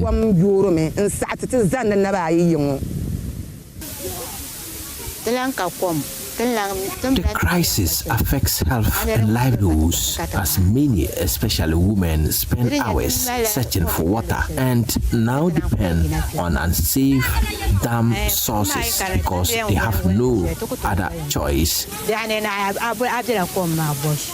Experts say the situation is getting worse because of changing weather patterns. Rainfall is no longer reliable. Sometimes it delays, sometimes it ends too early. At the same time, rising temperatures are causing water sources to dry up faster. Associate Professor at the Center for Climate Change and Sustainability Studies at the University of Ghana, Agyeman-Rawlings, says, GMET has shown that in many parts of the northern Ghana, the amount of rain that is being received is not the same. In many areas, it's less than they usually get. At the same time, in some places, it's more than what they usually get. And so with that, it means that areas that typically should get some amount of rain to farm, they don't get that amount. In some areas, they get a lot, but they are not prepared. What happens in this case also is that because people's timing for the rain has changed, the time that they expect the rain, they don't get it. Hydrogeophysicist with Premix technology, Mohammed Abdelmomin, says the nature of the soil in the area also makes the problem worse. Is like it's similar to Tamale here, extending up to somewhere Saraga side. It has this particular soil type we call shale, and shale is one of the most dangerous type of soils we encounter at drilling sites. It sucks water like something. And as part of what I was talking about earlier, the issue of resistivity differences. Shale is a very loose soil or rock, but with also a very low resistivity. So it goes to look similar to the resistivity figures of water itself, and sometimes even lower than water. Mr. Abdelmomin explains why drilling for water is difficult. So you do the prospection, the device will tell you, okay, this is a low resistivity zone. So there is likelihood that water will be there. But because of the presence of that particular soil there, water cannot sustain there. Water cannot be stored there. So definitely you're going to hit dry. As changing weather patterns continue to affect rainfall and increase heat, communities in Savilgo are feeling the impact every day. A report by Mohamed Nuruddin. This story is brought to you by Joy News in partnership with CDKN Ghana, University of Ghana Center for Climate Change and Sustainability Studies, with funding from CLARE R4I Opportunities Fund. Well, let's head now to Kumasi, where concern is growing over the quality of air residents breathe in the area, as experts warn of rising health risks in the rapidly expanding city. But despite visible signs of pollution, gaps in data continue to limit effective action. Mahmoud Nuruddin once again is reporting from a stakeholder meeting in Kumasi. In Kumasi, the air people breathe is becoming under increasing scrutiny, from busy roads filled with smoke-emitting vehicles to the burning of waste in communities. Pollution is becoming harder to ignore. At a major stakeholder meeting, the first of its kind in the city, government officials, researchers, and civil society groups gathered to confront the issue and chart a way forward. Country Director for Clean Air Fund, Desmond Appiah, says Kumasi is facing growing pressure. Mr. Appiah explains that while some pollution comes from natural sources like Sahara dust, much of it is driven by human activity, including emissions from vehicles, burning of waste, and smoke from homes. We know also that there is a natural background of pollution in Ghana because of our nearness to the Sahara. And so there is that background across the whole place. Then there is the type of pollution which is created by human activity, especially transportation, waste burning, household air pollution. And those are the areas that we want to be working with cities. So in terms of where Kumasi sits when it comes to the pollution levels, I think it's similar to cities of this size. The key thing is that a lot of the cities like Kumasi are taking action to be able to drive down the pollution levels. And that is what we want to be working on. Kumasi's role as a transport hub makes the situation worse. Mr. Appiah highlights the impact of transport emissions.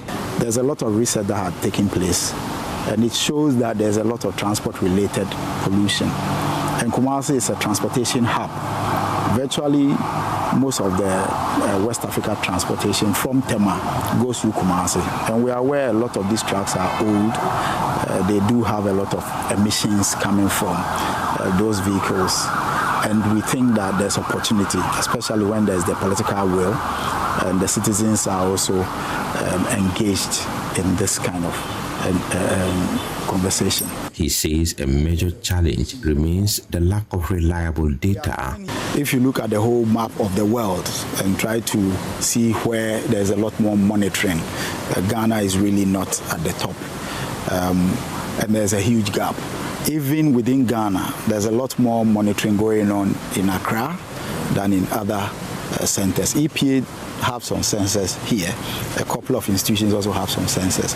But in terms of having a network to give us a clearer picture of the quality of air or real-time quality of air, I think that there's more that can be done. Ashanti Regional Director for the Environmental Protection Authority, Dr. Jackson Yantachi, says human activities are largely responsible for declining air quality. God gave us a perfect environment where the composition of air, the percentage of oxygen in the air was 21%. But because of human activities, that what we normally term as anthropogenic factors, they have contributed to the reduction in the concentration of oxygen in the air. And this is mainly due to maybe the way we haphazardly burn biomass. Like instead of using LPG gas, people want to resort to the use of charcoal.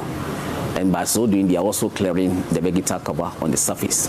Dr. Yantachi says the authority operates about 6 monitoring devices in the region, not enough for a city the size of Kumasi, adding that plans are underway to expand monitoring systems. What we are doing is also not enough. So we are the Environmental Protection Authority CEO, Professor Nanama Brankluche, is committed to installing more air samplers or air quality monitors all over the region so that we can actually have empirical data to make an informed decision. Ashanti Regional Director of Environmental Health, David Opondako, says there are signs of improvement, but warns against complacency. Looking at the WHO standards that we have, and then comparing it to what we have here, I think it's not that bad. Because when you look at the presentation that was made, comparing the WHO figures and what we have, it doesn't paint any gloomy picture at all. It means that we are on course, but we have to do more to sustain the gains that we have made and also to ensure that we move ahead and ensure that the level that we are all praying to reach, we will get there. For stakeholders in Kumasi, improving air quality will require stronger monitoring, better coordination, and sustained investment. Without that, the city risks confronting a growing problem it cannot fully measure, but one that continues to affect lives. A report by Mohamed Nuruddin. You're still watching The Pulse. We'll be back after this quick turn. Please stay with us.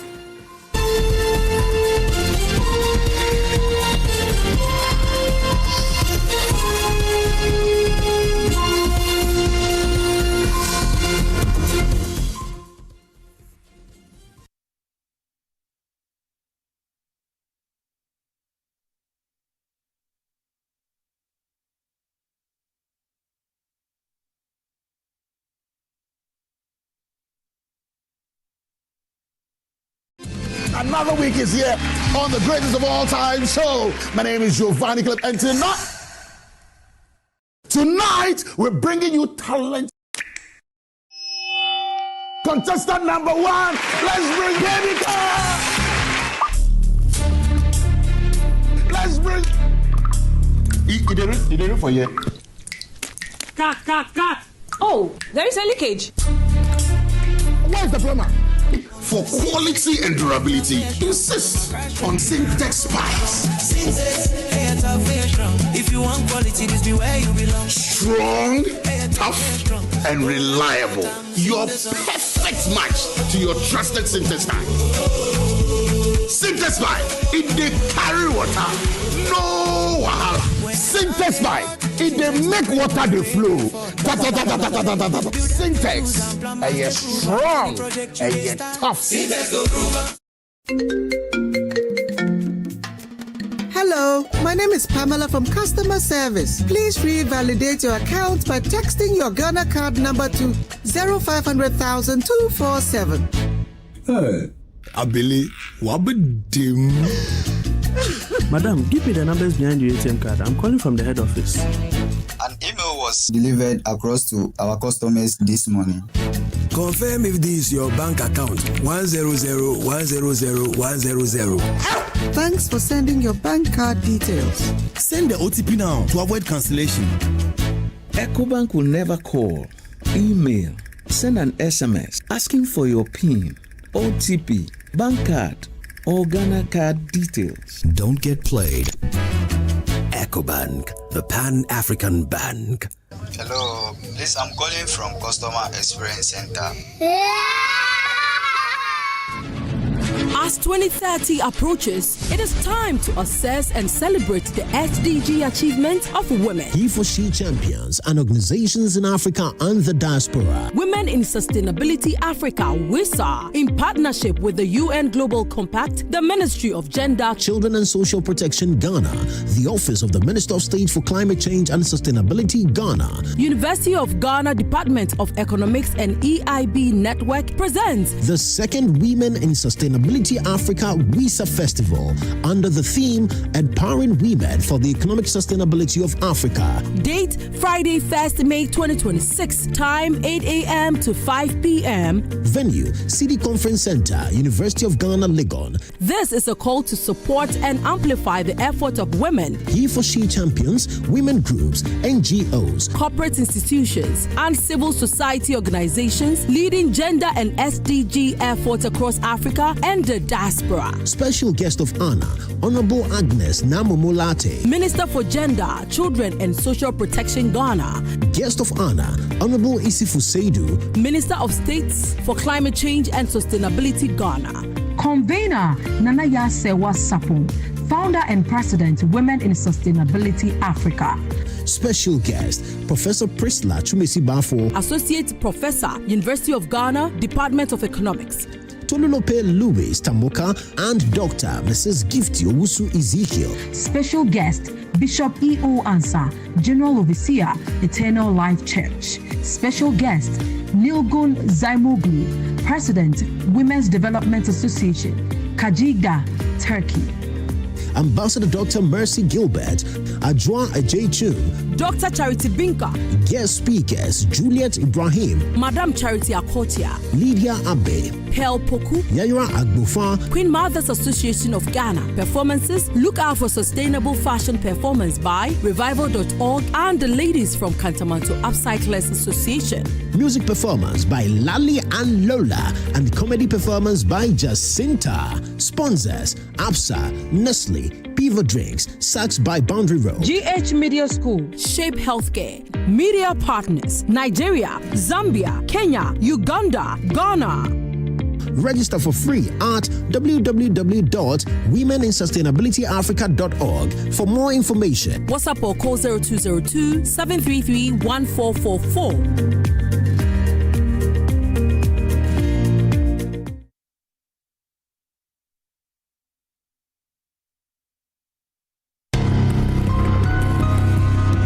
Traveled to Dubai to go find greener pastures Then I found this one friend of mine who actually helped me. So I was just into this kind of Chinese company thing. Yeah. But it got to a time that the Chinese company work broke down. So I had no choice than to look for another country to go settle so I can find more money to help home. So as they told her, they said stewardship, and they called for a roll call. Like, which kind of stewardship roll call thing? So we all came out, and a commander came. They said we are waiting for a commander. He came, he was a Ghanaian. We were 54 in numbers, whereby we were being dressed to move to the front line. At that time, we were lucky enough that it was snowing.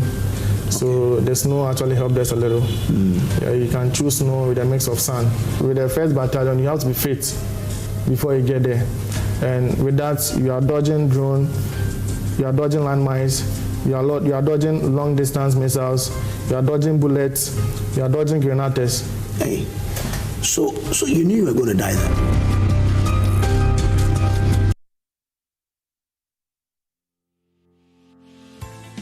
America gave me my first job. Remember one kid who walked into my class and looked and said, "You are from Africa, right?" And I said, "Yes, that's why you are so black." And the guy is blacker than me.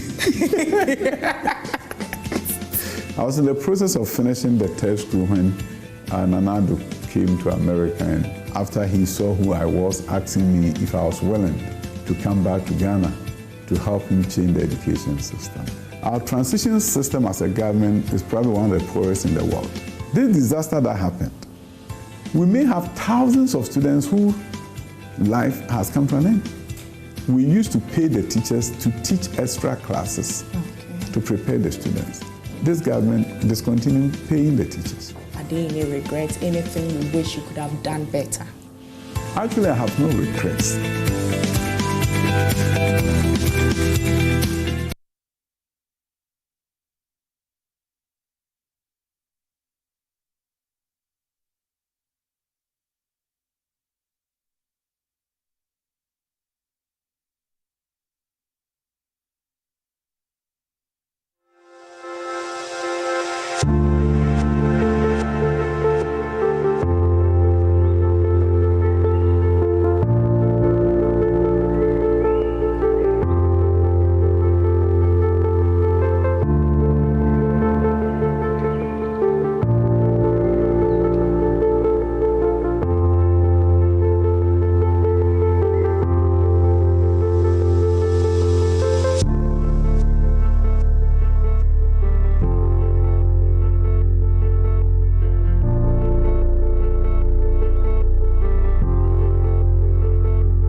Thanks for staying with us here on The Pulse. Well, I have a surprise for you this afternoon on The Pulse, and I'll start with an introduction that would probably give you a hint as to who I'm referring to. Well, she is known for starting conversations that stay with you long after the microphones are off.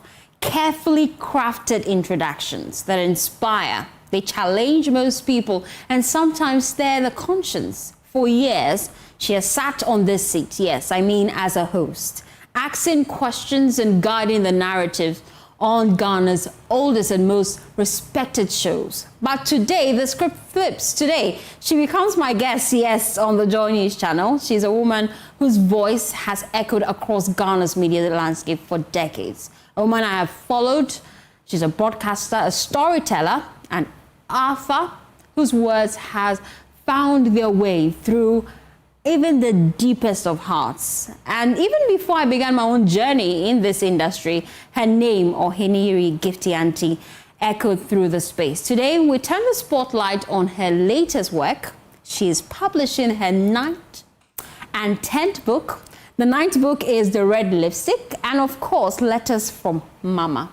She joins me in the studio looking dashing as always. Usually you'll be here doing all the questions. I know, right? How does it feel to be a guest? Especially being interviewed by my own daughter. Oh my God. In the media. I will try to be a good girl today. But let me say that I'm so proud of you. Aww. You know, I'm just smiling because I see you reading, right? You know, and then the script flips and you just put in your own words, your own conversation. You're a pro girl. It reminds me of my heydays. I have made it in life. Pro. It's official. Please, you have to screenshot this moment. We have to tell Mr. Kwesi to increase your salary. Yes, ma'am. Yes, ma'am. Great to have you in the studio. But nice to be here. I was glad when I heard that you were coming up with your 9th book. But then you told me about the 10th one, and I'm like, how are you doing this? Let's talk about Red Lipstick. Yes. And what inspired that 200-page book that you're putting out? You know, the 11th of July this year, the standpoint will be 18 years old, mature, ready for marriage, according to our constitution, an adult, you know. And I thought about it that over the years, there have been people who've come on to share their stories, the core, raw, pain, traumatic experiences, but most of them somehow have found healing. So I decided to give a voice to all these women who have come to share their stories. So the issues are very real. The issues are true. The stories are true, but the characters are fictional. So there's a story of a young girl who's been through rape, and the rape was she was forced to have an abortion, which led to depression, which led to drug abuse, to bad friends, to something happened, then infertility, and then finding love. Wow. There's another one who lived in the family of abuse, saw her father abusing her mother, and her brother losing an eye due to that circumstance. These are all true stories. And somehow she finds herself in the same cycle. So the plot is 3 friends grew up together. A secret, separated them. And then after 25 years, they meet and then they share their stories. And while they are crying and sharing and, regretting, a lady with a very red lipstick walks in and said, "Girls, I heard what you're talking about, but wait, listen to mine." She tells them and said, "You know why I wear red lipstick?" Said, "Red is not just a color. The rest you have to read the book to understand." I can't wait to So there is stigma, there's infertility, there's child marriage, there is depression, there is family betrayal. And one of the themes that really was striking for me was the first daughter's curse. And for most of us, if you grew up in a black family, black tax is real, where you have to pay your dues if you're the firstborn or if you're the breadwinner of the family. Tell me more about that. I had a program, I think we had a part 1 and 2. And I didn't really, know about this thing because I'm the last born. So I have my siblings, and I thought I had it tough because everybody would be sending me, "No, not this, that, I'm the last one," everybody. And the difference between the one who comes before me and I is 4 years. So you can imagine. They grew up older and I'm the younger one. And I always thought that, then I heard the stories of firstborn daughters who have to sacrifice, become automatic mothers, who lose their childhood, experiences. And sometimes they sacrifice their younger ones, even advance to, achieve, whilst they are left behind. And then they become the mockery. They get scorned. In this book, Miss Ronnie experienced that, where she became the family cash cow. But when it suits them, they mocked her until she snapped. So the title is The Red Lipstick, and she snapped. And I'm looking forward to what I'm going to be reading in this book. There's also letters from Mama, but I want to stay with red lipstick. Everybody's captivated by that. I'm captivated by it, really. I'm looking forward to the emotions. Yeah. What kind of emotions should the reader expect if they're going through red lipstick? You'll be triggered. Because I bet you every single woman who reads this book will find herself in there somehow. Must have gone through an experience that will trigger. You'll be triggered, but you heal. You know, sometimes women go through experiences and then we mask it. We think we've gotten rid of it. We think we've healed from the trauma. But then there's certain habits, certain characteristics, certain decisions that we take that are based on that trauma. You know, for my thesis, my MA in international journalism, I wrote on multiple identities in humanity, especially women. So your experiences come together to form you. And so you think that you're okay, you're wondering why you turned out in a certain, why you believe in this, but it comes from somewhere, especially when you don't get the psychological help that you need. It's always there. The mind is something else. Listen, when I was writing that book, there were times I broke down and cried. There are times that I was taken back to something that happened when I was little that I thought I had gotten over. You know, and then I just, okay, is that why? You know, I write under inspiration. I don't write for the sake of writing. You write all your books yourself? Every single one of them, and all of them on my phone. Interesting. All my book, all the 10 books. In fact, there are some there that are not completed. There's my book. Yeah. Oh my God. Yeah. Okay. You make that statement. You said you were about to give us a hint as to what more we should expect, especially for the ones you haven't told us about. There's 11, my God of the 11th hour. And then there's my book of short stories for kids. That is coming up soon. It's coming up soon, hopefully. My daughter always wants me to release a book to mark her birthday. I've asked her to write it herself. She said she would tell me for me to write. Okay. You know, so that's another thing altogether. But this year, these are the 2 books that are on my heart. And I thank God that I've been able to do it, complete it, and been printed, and we are waiting to launch it on the 3rd of May at La Palm Royal Beach, 3 p.m. And we'll be there to support you. That is the red lipstick. Yeah, that's the red lipstick. Screen there. Yes. And you should look forward to that. I know that dignitaries would love to be there. So there's a number there you could call and be a part of it. Ask all the questions you want to ask about. But let's talk about letters from Mama. Letters from Mama. Are they actually letters Mama wrote? Yeah. No. Okay. They are letters that they are pieces of inspiration. You know a bit of me that I do, so I pick some of them, and then the topics, the issues, then turned it into letters. And then some of them, my mama told me, some of them my dad, some of them experiences. You know, that book is dedicated to 3 women. The first one is Nana Akufo-Addo Agyeman-Rawlings. Nana Akufo-Addo Agyeman, may she rest in peace, literally directed me on my path of women empowerment.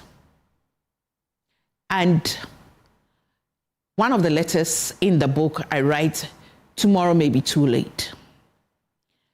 I remember I was in South Africa, Mall of Africa, when I had a call that she had passed. I was supposed to, it was a Monday, it was a Thursday. I was supposed to have come the following week and interview. She said she wanted me to interview her about her journey to Beijing and back, and that she hadn't told that story. The Monday before I left on, I think we left on Tuesday. Monday, she called me and said, Gifty, when you come back, and I said, you know, I have a lot to ask you. We'll do part 1, 2, and I told her that, do you know that you are the one who sent, and I gave her the exact date, what happened. It was 1995. They had come back from Beijing, and there was a briefing at the State House. So 31st December, women and all the women, top women were there. I was a student leader. So we were invited to be there. And after I went to her and I said, Madam, everything you said, we've heard, but it looks like we, the young ones, we are not involved, we've been left behind. She looked at me and said, and so what are you going to do about it? Now, I had two ways of taking that. First, I was like, I've been snubbed. Then I thought about, secondly, because after that, she was smiling with me, asking me questions. Then I realized that no, what she meant is, it's now my turn to also do something about it. She's done what? So if I want the younger ones to be involved, I must do something. So I went back to GIG and started the Pen Ladies Club at GIG. So I started that. And I'm just wondering, did she tell all her stories? Obviously not. Because she wanted to tell the story about Beijing. That means she hadn't told it. And so we all have indirectly stories that we haven't told. We haven't told.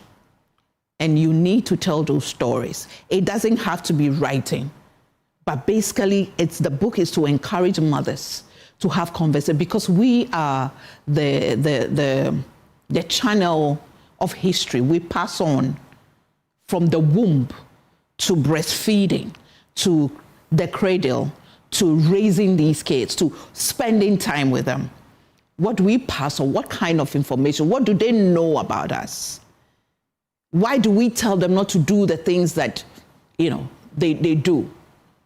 Do they have an understanding? Listen, my daughter comes to me one day, I was in the bathroom, Mommy, give me one reason you like Messi and not Ronaldo. And I said, because I like Messi.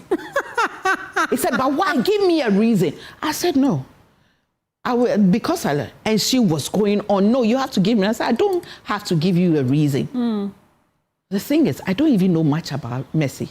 But the fact that she and her father support Ronaldo, and the fact that they have traumatized my life I just need to just for them to feel frustrated. God. But young people of today don't just take. Are you listening to Mommy, please? Yeah. You've gotten her today. She's actually in the studio. Oh my God. My office watching, But children of today are not like my generation when they say don't do this. No. They need a reason.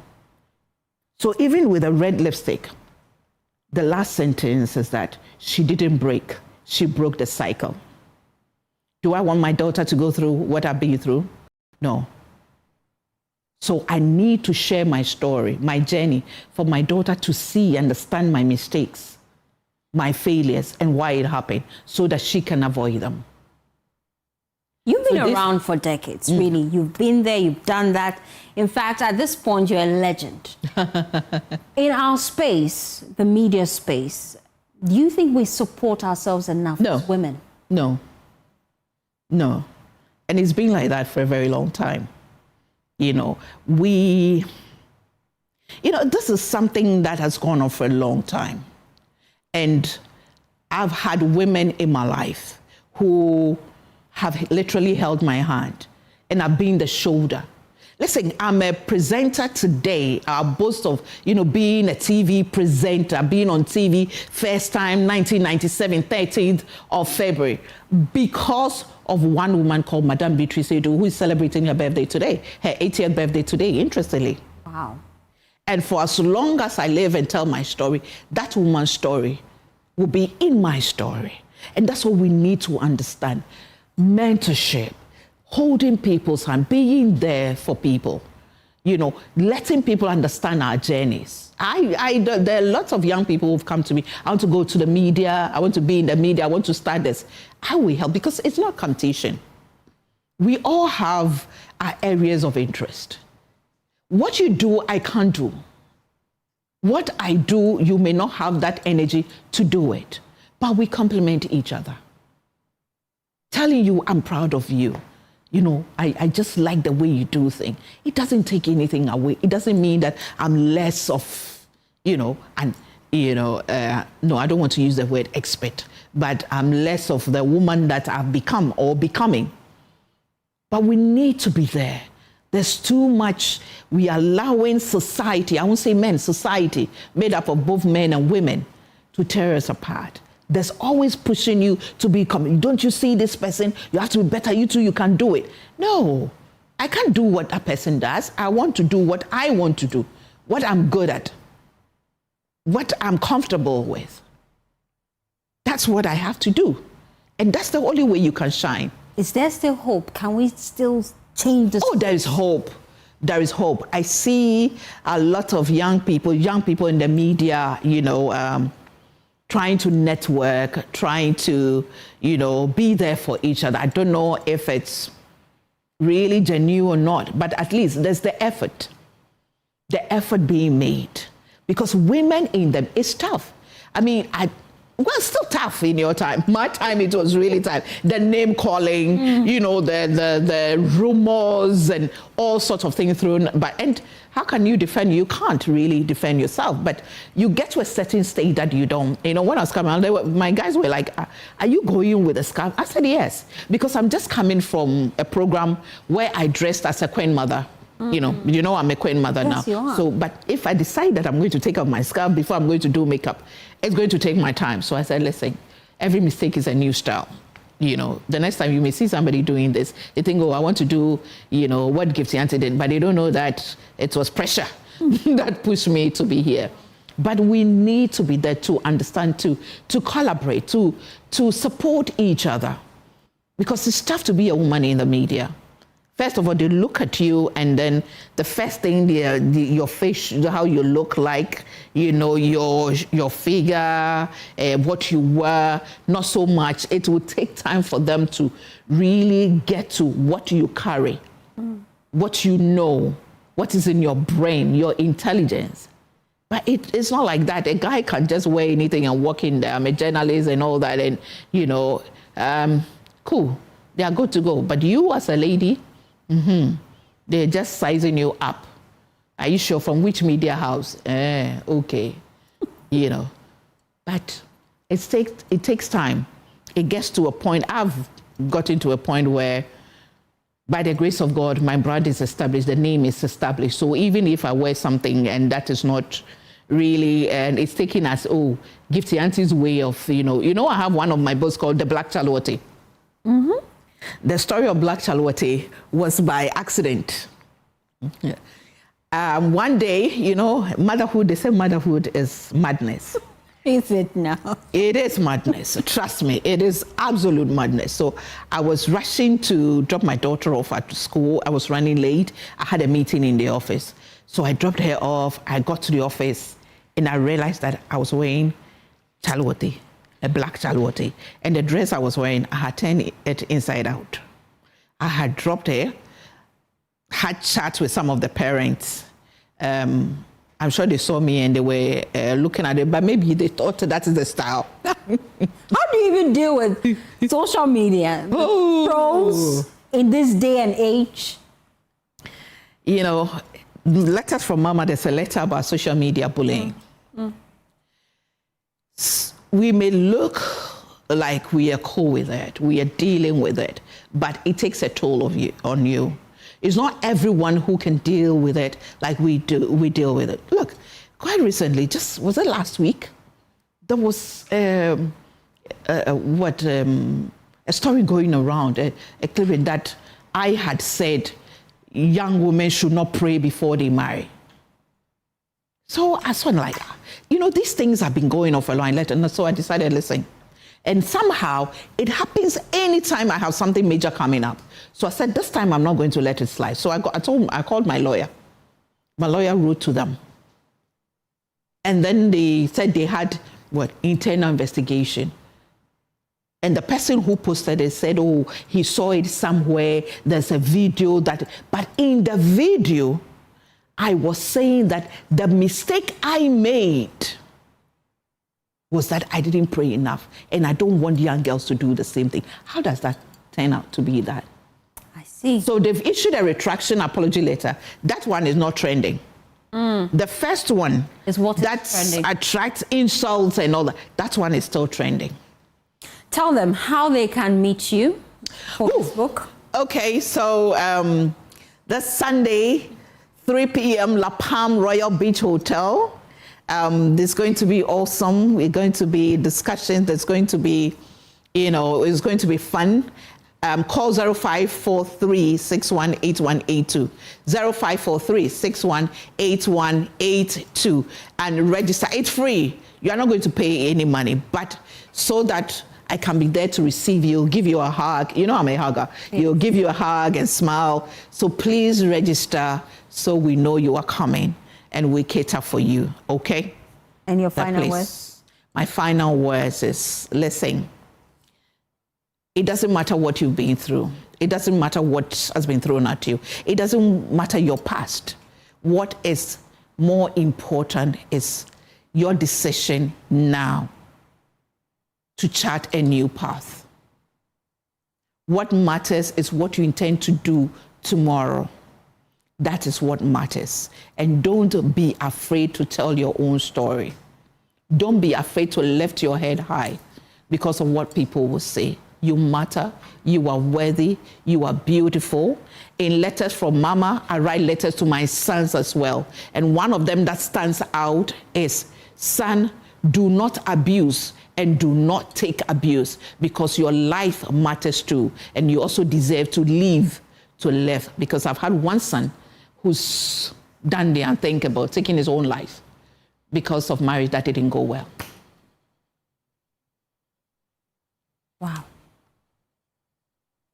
What a way to end this conversation. Thank you so much, Gifty. It's always a pleasure having you in the studio. And so that's how we wrap up the conversation. But to other stories now, the former Subin MP and MPP General Secretary aspirant Eugene Boakye has paid a courtesy call on the party's flag bearer, Dr. Mahmoud Bawumia, to formally declare his intention to contest the position. He says the move is part of consultation to seek support, prayers and guidance as he begins his campaign. When we first made the approach to acquire the mine, but we all know what happened. But it's never too late. This is the beginning of what we hope would be an example to other miners in this country.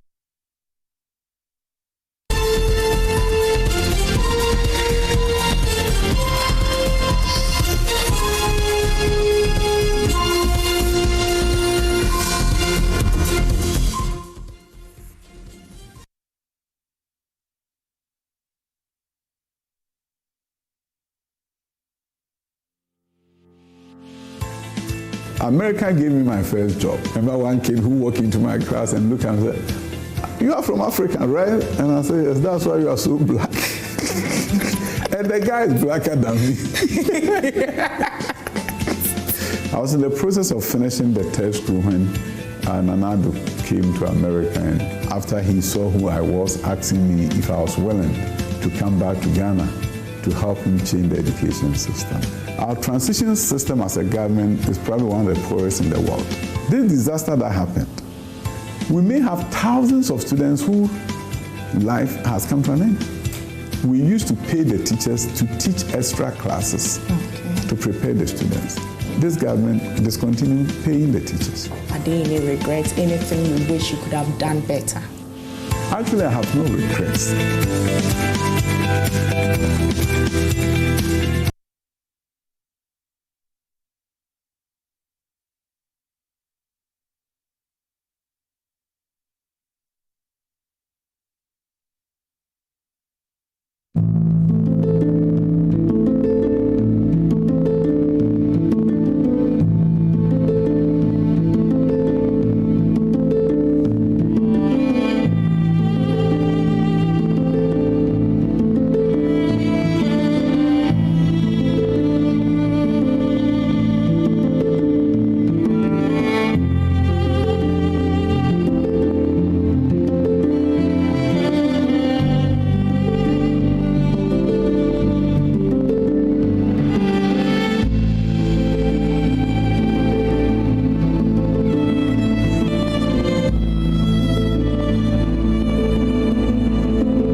Well, to other stories now, a private developer in Accra is calling on the Greater Accra Regional Minister and the Accra Mayor to intervene in what he describes as the encroachment on portions of their property by market traders. The developer says the land was lawfully acquired in 1999, and despite engaging leaders of the trade groups, the encroachment hasn't ceased. There is more in the following report. A private developer at Okanshi Drug Lane is raising concerns over restricted access to its 7-story building, citing obstruction to the free movement of clients, vehicles, and even emergency services. The estate officer, Abigail Zakor, says this is happening despite offering designated space to traders to conduct their business. We envisage a lot of traffic and activity surrounding this building to achieve commercial success, and we cannot have squatters preventing access to the building. We request the immediate assistance to be given us to clear these hawkers from the frontage of our property. And also, as you can see, we have a car park here, which if the cars move from the car park, that's the underground car park, they need access to go out to the main road. And if the traders are here, it's going to be difficult for them moving out of the car park. The developer is appealing to city authorities to step in and remove what they describe as unauthorized structures and trading activities to restore order and accessibility. We urge for the Honorable Mayor and the Honorable Greater Accra Regional Minister to assist, ensure and unhindered movements around our property. For Joy News, Nancy Kumsi's report, read to you.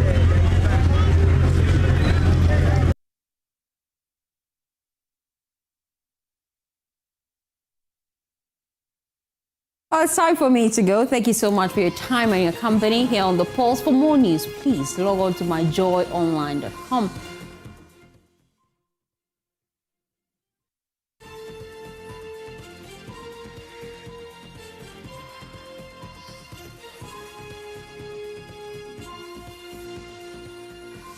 My name is Fostina Sarfo. Have a pleasant day as you enjoy the rest of our programs. Bye.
If you're watching Joy News right now, my name is Ike and I'm sitting in for Doreen Avion. Let's talk showbiz. Well, this is not your regular studio. We are somewhere around Chado, and I'm going to have a very beautiful interview with one man I personally know. Is a brother. I mean, he is in the UK, but mostly comes to Ghana. Yeah, I don't know what he normally comes to Ghana to do, but he's still part of the music ministry. But he's a gospel artist with the name Emmanuel Jemfi. I believe you guys have heard the song. Yeah, I'm not the artist, but I'm here with the artist, and he's here seated in the black and white. I don't know whether he's Michael Jackson, but yeah, he has a very beautiful voice, and we're going to have this conversation real quick. His name is Emmanuel Jemfi. Bro, how are you doing? I'm good, bro. Yeah, wow. No, anytime. Intro. Yeah, exactly. I think I first of all want to say congratulations. Thank you. It's not been easy to do music for the past, I think, over a decade now. Yeah. You're still into music. Yeah. And what keeps you going? I think I always say is a promise of God. You know, what God has promised is going to do. That's what keeps me going. If I haven't gotten to that destination yet, I'm not stopping. I get it, but you know, trying to balance music ministry with your stay in UK, I mean in London, and at the same time to not forget your Ghanaian root is going to be quite a very difficult one to do. How are you able to balance that? I've got a good support system. Especially with my family, my wife, my kids. Obviously, my wife takes care of the kids and makes sure things are running. And some beautiful family I've got there. Some small, cute Ghanaian family. We've come together. We do stuff together, and they believe in what God has given to me. So they're like in full support financially, whichever way they would support. They're always there. So that's why I'm able to manage things a bit. And also I've got, some good jobs. I've been doing a good work I do in London, which gives me a bit of time to maneuver around. Because it will be quite difficult for you to be in London and also fly back to Ghana, because this is look, every time I'm telling you honestly, look, name any program that is actually in Kumasi and he's there. With the likes of Joshua, shout out to Joshua, Jedu. Almost all the guys in Kumasi, this gentleman is there with them. Is it that you use that opportunity to also promote your songs, or is a way of trying to reconnect back to where it all started from? Both. It's a way of reconnecting. I'm from Kumasi, as you know. So especially with the Black Crew, Joshua Hinkra, and I think the first time I ministered was with Emoji, New One Concert Kumasi, and so it gives me the opportunity to reconnect. The same Iwan Ojemfi they knew like over 15 years ago is back from the UK, and God is doing a lot of stuff in his life. So when I get the opportunity to minister, it brings that memories back and that connection back, and it gives me the opportunity to also showcase what God is also doing with me in the United Kingdom. So it's a bit of both, so it's always good to be back. It's always good to be back. If you're supposed to measure the growth of the gospel industry that we find ourselves, let's say the gospel ministry that we have, 15 years ago you were not in the UK, you were not in London.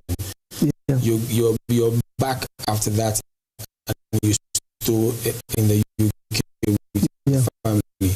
If you're supposed to measure or weigh the gospel industry that we have